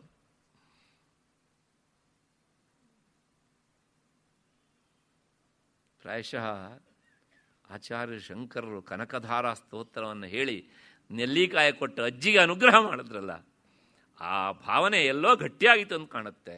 ಅದೇ ಪರಂಪರೆಯಲ್ಲಿ ಬಂದವರು ನೋಡಿ. ಈಗ ಹೇಳಿದಾಗ ಭುವನೇಶ್ವರಿ ಸ್ವತಃ ಸುವರ್ಣ ವೃಷ್ಟಿಯನ್ನು ಸುರಿಸಿದಳಂತೆ. ಈಗ ತ್ಯಾಗಿಗಳು ಕರೆದ್ರೆ ಯಾವ ತಾಯಿ ಇಲ್ಲ ಅಂತಾಟ್ರಿ. ಸುವರ್ಣ ವೃಷ್ಟಿ. ಹೀಗೆ ಆ ಭುವನೇಶ್ವರಿ ದೇವಿಯನ್ನು ಪ್ರಾರ್ಥಿಸಿದಾಗ ಆ ತ್ಯಾಗಿಯ ಸದುದ್ದೇಶವಾದ ಪ್ರಾರ್ಥನೆಯನ್ನು ಆಲಿಸಿದಂಥ ಜಗನ್ಮಾತೆ ಸುವರ್ಣವೃಷ್ಟಿಯನ್ನು ಸುರಿಸಿದಳು. ಇದಕ್ಕೆ ಇನ್ನೊಂದು ಅಭಿಪ್ರಾಯವನ್ನು ಹೇಳ್ತಾರೆ, ಆದರೆ ಆ ಅಭಿಪ್ರಾಯ ನಾನು ಪೂರ್ತಿ ಒಪ್ಪೋದಿಲ್ಲ. ಯಾಕೆ ಅಂದರೆ, ಇವರು ಹೀಗೆ ಕೇಳಿದಾಗ ಬೇರೆ ಎಷ್ಟೋ ಜನ ರಾಜರುಗಳು ಬಂದು ಇವರಿಗೆ ಕೊಟ್ರಂತೆ ಅಂತ. ಈ ಮಾತನ್ನು ಪೂರ್ತಿ ಒಪ್ಕೊಳ್ಳೋದು ಕಷ್ಟ. ಯಾಕೆಂದರೆ ಯವನರ ಆಳ್ವಿಕೆಯಿಂದಾಗಿ ಎಲ್ಲ ರಾಜರು ಜರ್ಜರಿತವಾಗಿ ತಮ್ಮ ಸಂಪತ್ತನ್ನು ಕಳ್ಕೊಂಡವರೇ. ಆವಾಗ ಹಾಗಿದ್ದಿದ್ದರೆ ಅವರ ಹತ್ರ ಇದ್ದಿದ್ರೆ ವಿದ್ಯಾರಣ್ಯರು ಇಂಥ ಒಂದು ಸಾಮ್ರಾಜ್ಯ ಸ್ಥಾಪನೆ ಮಾಡಬೇಕು ಅಂತ ಕನಸು ಕಾಣ್ತಾ ಇರಲಿಲ್ಲ. ಎಲ್ಲ ರಾಜರಿಗೆ ರಾಜರು ಅಂತ ಹೆಸರು ಮಾತ್ರ ಇಟ್ಕೊಂಡವರಾಗಿದ್ದರು. ನಿಜವಾಗಿ ರಾಜ ಸತ್ತೆಯೇ ಇರಲಿಲ್ಲ, ಸತ್ಯ ಹೋಗಿದ್ರು ಅವರು. ಹಾಗಾಗಿ ಬೇರೆಯವರು ಬಂದು ಎಷ್ಟೋ ಜನ ಹಣ ಕೊಟ್ಟರು ಅಂತ ಹೇಳುವಂಥ ಮಾತಿಗೆ ಪೂರಕವಾದಂಥ ದಾಖಲು ಇಲ್ಲ. ಕೊನೆಗೆ ಜಗನ್ಮಾತೆ ಸುರಿಸಿದಂತಹ ಆ ಧನ, ಆ ಸಂಪತ್ತನ್ನೇ ಮೂಲಧನವನ್ನಾಗಿಸಿಕೊಂಡು ಹಕ್ಕಬುಕ್ಕರನ್ನ ಇಟ್ಕೊಂಡ್ರು, ಸಾಮ್ರಾಜ್ಯ ಸ್ಥಾಪನೆ ಮಾಡಿದರು. ಅಂದರೆ ಅವರನ್ನು ಕಿಂಗ್ ಆಗಿ ಮಾಡಿದರು. ವಿದ್ಯಾರಣ್ಯರು ಕಿಂಗ್ ಮೇಕರ್ ಆದರು, ಅವರು ಕಿಂಗ್ ಆಗಲಿಲ್ಲ. ಕೊನೆಗೆ ಆ ದೇವಿ ಸುರಿಸಿದಂತಹ ಸಂಪತ್ತಿನಿಂದ ಕಟ್ಟಿದಂತಹ ಸಾಮ್ರಾಜ್ಯ. ಆದ್ದರಿಂದಲೇ ಇರಬೇಕು ಪ್ರಾಯಶಃ ಇತಿಹಾಸ ನೋಡಬೇಕು ನೀವು. ವಿಜಯನಗರ ಸಾಮ್ರಾಜ್ಯದಷ್ಟು ಸುದೀರ್ಘ ಕಾಲ ಬಾಳಿದಂಥ ಒಂದು ಸಾಮ್ರಾಜ್ಯ ರಾಜಸತ್ತೆ ನಮ್ಮ ಇತಿಹಾಸದಲ್ಲಿ ಇನ್ನೊಂದಿಲ್ಲ ರೀ. 310 ವರ್ಷಗಳ ಕಾಲ ಬಾಳಿತು ಆ ಸಾಮ್ರಾಜ್ಯ. ಇತಿಹಾಸ ತೆಗೆದು ನೋಡಬೇಕು ನೀವು. ಅದನ್ನು ನೋಡ್ತಾ ನೋಡ್ತಾ ಹೋದಾಗ ನಮಗೆ ರೋಮಾಂಚನ ಆಗ್ತದೆ. 1336ನೇ ಇಸ್ವಿ ಧಾತು ಸಂವತ್ಸರ ವೈಶಾಖ ಶುಕ್ಲ ಪಂಚಮಿ ಆಚಾರ್ಯ ಶಂಕರು ಜನ್ಮ ತಾಳಿದ ದಿನ. ಅವತ್ತು ವಿಜಯನಗರ ಸಾಮ್ರಾಜ್ಯ ಸ್ಥಾಪನೆ. ಧಾತು ಸಂವತ್ಸರ. ಎಲ್ಲ ರೀತಿಯ ಧಾತುಗಳು ಸಹ ಇಲ್ಲಿ ಸೇರಬೇಕು ಎನ್ನುವಂಥ ಹಿನ್ನೆಲೆ. ಅದಾದ ಮೇಲೆ 1446ರವರೆಗೆ 310 ವರ್ಷಗಳ ಕಾಲ ಆ ಸಾಮ್ರಾಜ್ಯ ಬಹಳ ಸುದೀರ್ಘ ಕಾಲವಾಗಿ ನಡೀತು. 1565ನೇ ಇಸ್ವಿ ತಾಳಿಕೋಟ ಯುದ್ಧ, ರಕ್ಕಸ ತಕ್ಕಡಿ ಅಂತ ಅದರ ಹೆಸರು. ಆ ಯುದ್ಧ ಆದಮೇಲೆ ಸುಮಾರು ಒಂದು 60 ವರ್ಷ ಸ್ವಲ್ಪ ಅದರ ಕೊನೆಯ ಕಾಲ ಸನ್ನಿಹಿತವಾಗಿತ್ತು. ಏನಿದ್ರೂ 230 ವರ್ಷಗಳ ಕಾಲ ಅತ್ಯಂತ ಉಚ್ಛ್ರಾಯ ಸ್ಥಿತಿಯಲ್ಲಿ ಬಾಳಿದಂಥ ಒಂದು ಸಾಮ್ರಾಜ್ಯ ಇದ್ದರೆ ಅದು ವಿಜಯನಗರ ಸಾಮ್ರಾಜ್ಯ. ಯಾಕೆ ಇಂಥ ಒಂದು ಉಚ್ಛ್ರಾಯ ಸ್ಥಿತಿಗೆ ಹೋಯಿತು ಕೇಳಿದರೆ, ಇತಿಹಾಸಕಾರರು ಹೇಳ್ತಾರೆ, ಒಂದು ದೇವಿಯ ಅನುಗ್ರಹದಿಂದ ಬಂದಂಥ ಸಂಪತ್ತಿನಿಂದ ಕಟ್ಟಿದಂಥದ್ದು ಇದು ಒಂದು ಕಾರಣ. ತ್ಯಾಗಿಗಳ ಮಾರ್ಗದರ್ಶನದಲ್ಲಿ ಬಂದದ್ದು ಎರಡನೇದು. ಅದರ ಜೊತೆಗೆ ಮೂರನೇದು ಏನು ಕೇಳಿದರೆ, ಹಕ್ಕಬುಕ್ಕರ ಈ ಪರಿಶುದ್ಧವಾದಂಥ ಪ್ರಜಾರಂಜಕವಾದಂಥ ಅರಸತ್ತಿಗೆ ಈ 3 ಕಾರಣದಿಂದ ಅದು 300 ವರ್ಷಗಳಿಗಿಂತ ಹೆಚ್ಚು ಕಾಲ ಬಾಳಿತು ಅಂತ. ಒಬ್ಬೊಬ್ಬ ವ್ಯಕ್ತಿಯ ಪರಿಶ್ರಮದಿಂದ 100 ವರ್ಷಗಳ ಕಾಲ ಲೆಕ್ಕ ಹಾಕ್ತಾರೆ ಹೇಗೆ ಅಂತ. ಹೀಗೆ ಇಂಥ ಸಾಮ್ರಾಜ್ಯ ಕಟ್ಟಲಿಕ್ಕೆ ಕಾರಣೀಭೂತಳಾಗುವವಳು ಇವಳೇ ರಾಜ್ಯಲಕ್ಷ್ಮಿ ಅಂತ. ಇಂತಹ ಈ ರಾಜ್ಯಲಕ್ಷ್ಮಿ ರೂಪದಿಂದ ಜಗನ್ಮಾತೆ ಅನುಗ್ರಹಿಸಿದರೆ ಏನೆಲ್ಲ ಆಗ್ತದೆ ಅನ್ನೋದಕ್ಕೆ ಇದೊಂದು ಉದಾಹರಣೆ. ಆ ಹಿನ್ನೆಲೆಯಲ್ಲಿಯೇ ಮೈಸೂರಿನ ಅರಸರು ಅದೇ ಪರಂಪರೆಯಲ್ಲಿ ಬಂದವರಾದ್ದರಿಂದ ಅದರ ನೆನಪಿಗಾಗಿಯೇ ಇವತ್ತಿಗೂ ಸಹ ಅಲ್ಲಿ ಹೋಗಿ ಚಾಮುಂಡಿಯನ್ನು ಪೂಜೆ ಮಾಡೋದು ಮತ್ತು ಆ ಬನ್ನಿ ಮಂಟಪಕ್ಕೆ ಅರ್ಚಿಸುವಂಥದ್ದು ಇದೆಲ್ಲವೂ ಸಹ ಪರಂಪರೆ ಅದೇ ಹಿನ್ನೆಲೆಯಲ್ಲಿ ಬಂದಂಥದ್ದು. ಹೀಗೆ ಜಗನ್ಮಾತೆ ಅನುಗ್ರಹ ಇದ್ದರೆ ಏನೆಲ್ಲ ಆಗ್ತದೆ ಅನ್ನೋದಕ್ಕೆ ಇದೊಂದು ಉದಾಹರಣೆ. ಹೀಗಾಗಿ ಮಾರ್ಕಂಡೇಯ ಪುರಾಣದಲ್ಲಿ ಒಂದು ಮಾತು ಬರ್ತದೆ, ಯಾದೇವಿ ಸರ್ವಭೂತೇಷು ಏನುಂಟು ಅಂತ ಕೇಳಿದ್ರೆ ಮುಂದಿನ ಮಾತು ಲಕ್ಷ್ಮೀ ರೂಪೇಣ ಸಂಸ್ಥಿತ. ನಾನು ಅದನ್ನು ಸ್ವಲ್ಪ ಬದಲಾವಣೆ ಮಾಡಿ ಹೇಳ್ತೇನೆ. ಯಾದೇವಿ ಸರ್ವಭೂತೇಷು ಅಲ್ಲ, ಯಾದೇವಿ ಸರ್ವಭೂಪೇಷು. ಭೂಪರು ಅಂದ್ರೆ ಯಾರು? ಭೂಮಿಂ ಪಾಲಯಂತೀತಿ ಭೂಪಾಹ ಅಲ್ವಾ. ಯಾದೇವಿ ಸರ್ವಭೂಪೇಷು ಲಕ್ಷ್ಮೀ ರೂಪೇಣ ಸಂಸ್ಥಿತ. ನಮಸ್ತಸ್ಯೈ ನಮಸ್ತಸ್ಯೈ ನಮಸ್ತಸ್ಯೈ ನಮೋ ನಮಃ. ಹಾಗಾಗಿ ಅವಳು ರಾಜ್ಯಲಕ್ಷ್ಮಿ ಅನ್ನೋದಕ್ಕೆ ನಮಗೆ ನೇರವಾಗಿ ಸಿಗುವಂಥ ಉದಾಹರಣೆ ಯಾವುದು ಅಂದರೆ ವಿಜಯನಗರದ ಒಂದು ಈ ಉದಾಹರಣೆ. ಪ್ರಾಯಶಃ ನಾನು ಮತ್ತೆ ಮತ್ತೆ ಹೇಳ್ತೇನೆ ಅಂತ ಅಂದ್ಕೊಳ್ಬೇಡಿ, ಇತಿಹಾಸದಲ್ಲಿ ಅಷ್ಟು ಪ್ರಸಿದ್ಧವಾದ ಮುತ್ತು ರತ್ನಗಳನ್ನು ಬಳ್ಳದಲ್ಲಿ ಅಳೆದು ಮಾರಿದ, ಫುಟ್ಪಾತ್ ಮೇಲೆ ಕಳ್ಳೆಪುರಿ ಮಾರಾಟ ಮಾಡದಂಗೆ,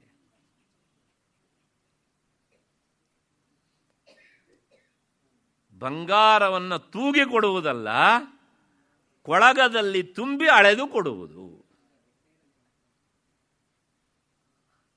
ಅಂತಹ ಸಂಪತ್ತು ಯಾಕೆ ಕೇಳಿದರೆ ಅವರು ಅಲ್ಲಿಯೇ ಸಾಮ್ರಾಜ್ಯ ಮಾಡಬೇಕು ಅನ್ನೋದಕ್ಕೆ 2 ಕಾರಣ. ಇತಿಹಾಸವನ್ನು ನಾವು ನೋಡಬೇಕು ಸ್ವಲ್ಪ. ಆ ಜಗನ್ಮಾತೆ ಅನುಗ್ರಹಿಸುವಾಗ ಅದರ ಹಿಂದೆ ಏನೆಲ್ಲ ಉದ್ದೇಶ ಇರುತ್ತೆ ಅಂತ ಒಂದು ರಾಮಾಯಣ ಕಾಲದ ಕಿಷ್ಕಿಂಧ ಸಾಮ್ರಾಜ್ಯ ಇದ್ದಿದ್ದು ಅಲ್ಲೇನೆ. ಈ ಕಡೆಗೆ ಅಯೋಧ್ಯೆ ಮಾನವರ ಸಾಮ್ರಾಜ್ಯ, ಈ ಕಡೆಗೆ ಲಂಕೆ ದಾನವರ ಸಾಮ್ರಾಜ್ಯ, ಮಧ್ಯೆಯಲ್ಲಿ ಮಾನವರೂ ಅಲ್ಲ ರಾಕ್ಷಸರೂ ಅಲ್ಲದೆ ಇರುವಂತಹ ಈ ವಾನರರ ಸಾಮ್ರಾಜ್ಯ. ಅಂದಿನ ಪಂಪಾ ಕ್ಷೇತ್ರವೇ ಇಂದಿನ ಹಂಪಿ ಅಲ್ವಾ? ಅದಕ್ಕಿಂತ ಹೆಚ್ಚಿಗೆ ಮೊಟ್ಟ ಮೊದಲು ಆಂಜನೇಯ ರಾಮ ಲಕ್ಷ್ಮಣನ ಭೇಟಿ ಮಾಡಿದ್ದು ಅಲ್ಲೇನೆ, ಇದೇ ಪಂಪಾ ಕ್ಷೇತ್ರದಲ್ಲಿ. ತಾತ್ಪರ್ಯ ಏನು? ಆ ಆಂಜನೇಯ ರಾಮ ಲಕ್ಷ್ಮಣನ ಭೇಟಿ ಮಾಡಿದ ಮಹಾಪರಾಕ್ರಮಿ, ಅವನ ಅನುಗ್ರಹ ನಿಮಗೆ ಇರುವಂತಹ ಜಾಗವೇ ಇರಲಿ ಅಂಥೇಳಿ ಒಂದು. ಇನ್ನೊಂದು ಇತಿಹಾಸ ಹೇಳುವ ಹಾಗೆ ಅವರು ಸಾಮ್ರಾಜ್ಯ ಕಟ್ಟುವಾಗಲೂ ಒಂದು ಘಟನೆ ನಡೀತಂತೆ. ಎಲ್ಲಿ ನಾನು ಈ ಸಾಮ್ರಾಜ್ಯದ ಮೂಲ ನೆಲೆಯನ್ನು ಮಾಡಬೇಕು ಅಂತ ಹುಡುಕ್ಲಿಕ್ಕೆ ಹೊರಟಾಗ ಎಲ್ಲ ಕಡೆಗೂ ಜನರನ್ನು ಕಳಿಸಿದ್ರಂತೆ, ಹಕ್ಕಬುಕ್ಕರು, ವಿದ್ಯಾರಣ್ಯರ ಮಾರ್ಗದರ್ಶನದಂತೆ. ಹೋದಾಗ ಒಂದು ಘಟನೆ ನಡೀತಂತೆ ಅಲ್ಲಿ. ಏನು ಕೇಳಿದರೆ, ಒಂದು ತೋಳ ಮೊಲವನ್ನು ಅಟ್ಟಿಸಿಕೊಂಡು ಬರ್ತಾ ಇತ್ತಂತೆ. ಅದು ಎಲ್ಲಿವರೆಗೆ ಕೇಳಿದರೆ ಬಹಳಷ್ಟು ದೂರದಿಂದ ಅಟ್ಟಿಸಿಕೊಂಡು ಬಂದಿದೆ.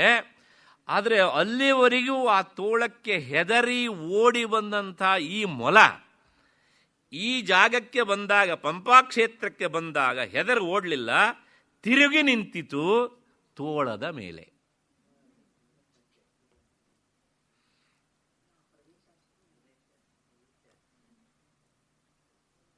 ಅತ್ಯಂತ ಶುಭ್ರವಾದಂಥ ಮೊಲ, ಮೃದುವಾದಂಥ ಸ್ವಭಾವದ ಮೊಲ, ಯಾವುದನ್ನೂ ಹಿಂಸಿಸದೇ ಇರುವಂಥ ಮೊಲ ಇಲ್ಲಿವರೆಗೆ ತೋಳಕ್ಕೆ ಹೆದರಿದ್ದು ಅಲ್ಲಿ ಬಂದಾಗ ತಿರುಗಿ ನಿಂತಿತಂತೆ. ಅಷ್ಟೇ ಅಲ್ಲ, ತೋಳ ಅಲ್ಲಿಂದ ಓಡಿ ಹೋಯಿತು ಕೂಡ, ಮೊಲ ತಿರುಗಿ ನಿಂತಾಗ. ಇದನ್ನು ಬಂದು ಹೇಳಿದಾಗ ಆ ಜಾಗ ತೋರಿಸಿ ಅಂದ್ರಂತೆ ವಿದ್ಯಾರಣ್ಯರು. ಹಾಗೆ ಹೇಳುತ್ತೆ, ಅಲ್ಲೇ ಒಂದು ಶಿಲಾಸ್ಥಾಪನೆ, ಇಲ್ಲಿಯೇ ಸಾಮ್ರಾಜ್ಯ ಸ್ಥಾಪನೆ ಆಗಬೇಕು. ಯಾಕೆಂದರೆ ಯಾರ್ಯಾರು ಎಷ್ಟೆಲ್ಲ ಹೆದರ್ಕೊಂಡು ಓಡ್ತಾ ಇದ್ರೋ ಇಲ್ಲಿ ಬಂದಾಗ ಅವ್ರನ್ನ ಪ್ರತಿಭಟಿಸುವಂತಹ ಶಕ್ತಿ ಬರ್ತದೆ ಅಂತ ಆದರೆ ಆ ಮಣ್ಣನ್ನು ಮೂಸಿ ಎಳೆದಂತೆ ಇದೇ ಕ್ಷಾತ್ರ ಸಾಮ್ರಾಜ್ಯ ಸ್ಥಾಪನೆಗೆ, ಹಿಂದೂ ಸ್ಥಾಪನೆಗೆ ಇದೇ ನಿಮ್ಮ ಹಿಂದಿನ ವಂಶದಲ್ಲಿರುವಂತಹ ಜಾಗ. ಹಾಗಾಗಿ ಇಲ್ಲಿಯೇ ಸಾಮ್ರಾಜ್ಯ ಕಟ್ಟಬೇಕು ಅಂತ ಹೇಳಿದರು. ಜ್ಞಾನಿನ ಚರಿತುಂ ಶಕ್ಯಂ ಸಮ್ರಕ್ ರಾಜ್ಯಾದಿ ಲೌಕಿಕಂ. ಜ್ಞಾನಿಯಾದವನು ಮಾತ್ರ ಅವನು ಸಾಮ್ರಾಜ್ಯವನ್ನೂ ಕಟ್ಟಬಲ್ಲ, ಲೌಕಿಕ ಸಾಮ್ರಾಜ್ಯವನ್ನು, ಮೋಕ್ಷ ಸಾಮ್ರಾಜ್ಯಕ್ಕೆ ಅಧಿಪತಿಯೂ ಆಗಬಲ್ಲ ಅನ್ನೋದನ್ನು ವಿದ್ಯಾರಣ್ಯರು ಹೇಳಿದರು. ಅಂಥವರ ಮಾರ್ಗದರ್ಶನ ಇದ್ದರೆ ಎಂಥವರು ಸಹ ದೊಡ್ಡವರಾಗಿ ಬಿಡ್ತಾರೆ. ಅವ್ರನ್ನ ಸಿಂಹಾಸನದ ಮೇಲೆ ಕೂರಿಸ್ತಾಳೆ ಜಗನ್ಮಾತೆ ಅನ್ನೋದಕ್ಕೆ ಹಕ್ಕಬುಕ್ಕರೇ ಉದಾಹರಣೆ. ಅಷ್ಟು ಹಿನ್ನೆಲೆಯಲ್ಲಿ ಆ ರಾಜ್ಯಲಕ್ಷ್ಮೀ, ಅವಳು ರಾಜ್ಯಲಕ್ಷ್ಮಿಯಾಗಿ ಬಂದಾಗ ಏನೆಲ್ಲ ಪವಾಡ ನಡೆದು ಬಿಡುತ್ತದೆ ಅನ್ನೋದಕ್ಕೆ ವಿಜಯನಗರ ಸಾಮ್ರಾಜ್ಯ ಸ್ಥಾಪನೆಗಿಂತ ಮಿಗಿಲಾದ ಉದಾಹರಣೆ ನಮಗೆ ಸಿಗೋದಿಲ್ಲ. ಅಷ್ಟು ಹಿನ್ನೆಲೆಯಲ್ಲಿ ರಾಜ್ಯಲಕ್ಷ್ಮಿಯೈ ನಮಃ ಅಂತ ಅಂದ್ಕೊಂಡು ಈ ನಾಮದ ಜೊತೆಗೆ ನಿಲ್ಲಿಸ್ಕೊಳ್ಳೋಣ. ನಾಳೆ ದಿವಸ ನೋಡಿದಾಗ ಕೋಶನಾಥ ಎನ್ನುವಂಥ ನಾಮದ ವಿಚಾರವನ್ನು ನೋಡೋಣ. ಅಲ್ಲಿವರೆಗೆ ನಿಮಗೆಲ್ಲ ನಮಸ್ಕಾರ ಮತ್ತು ಕೃತಜ್ಞತೆಗಳು.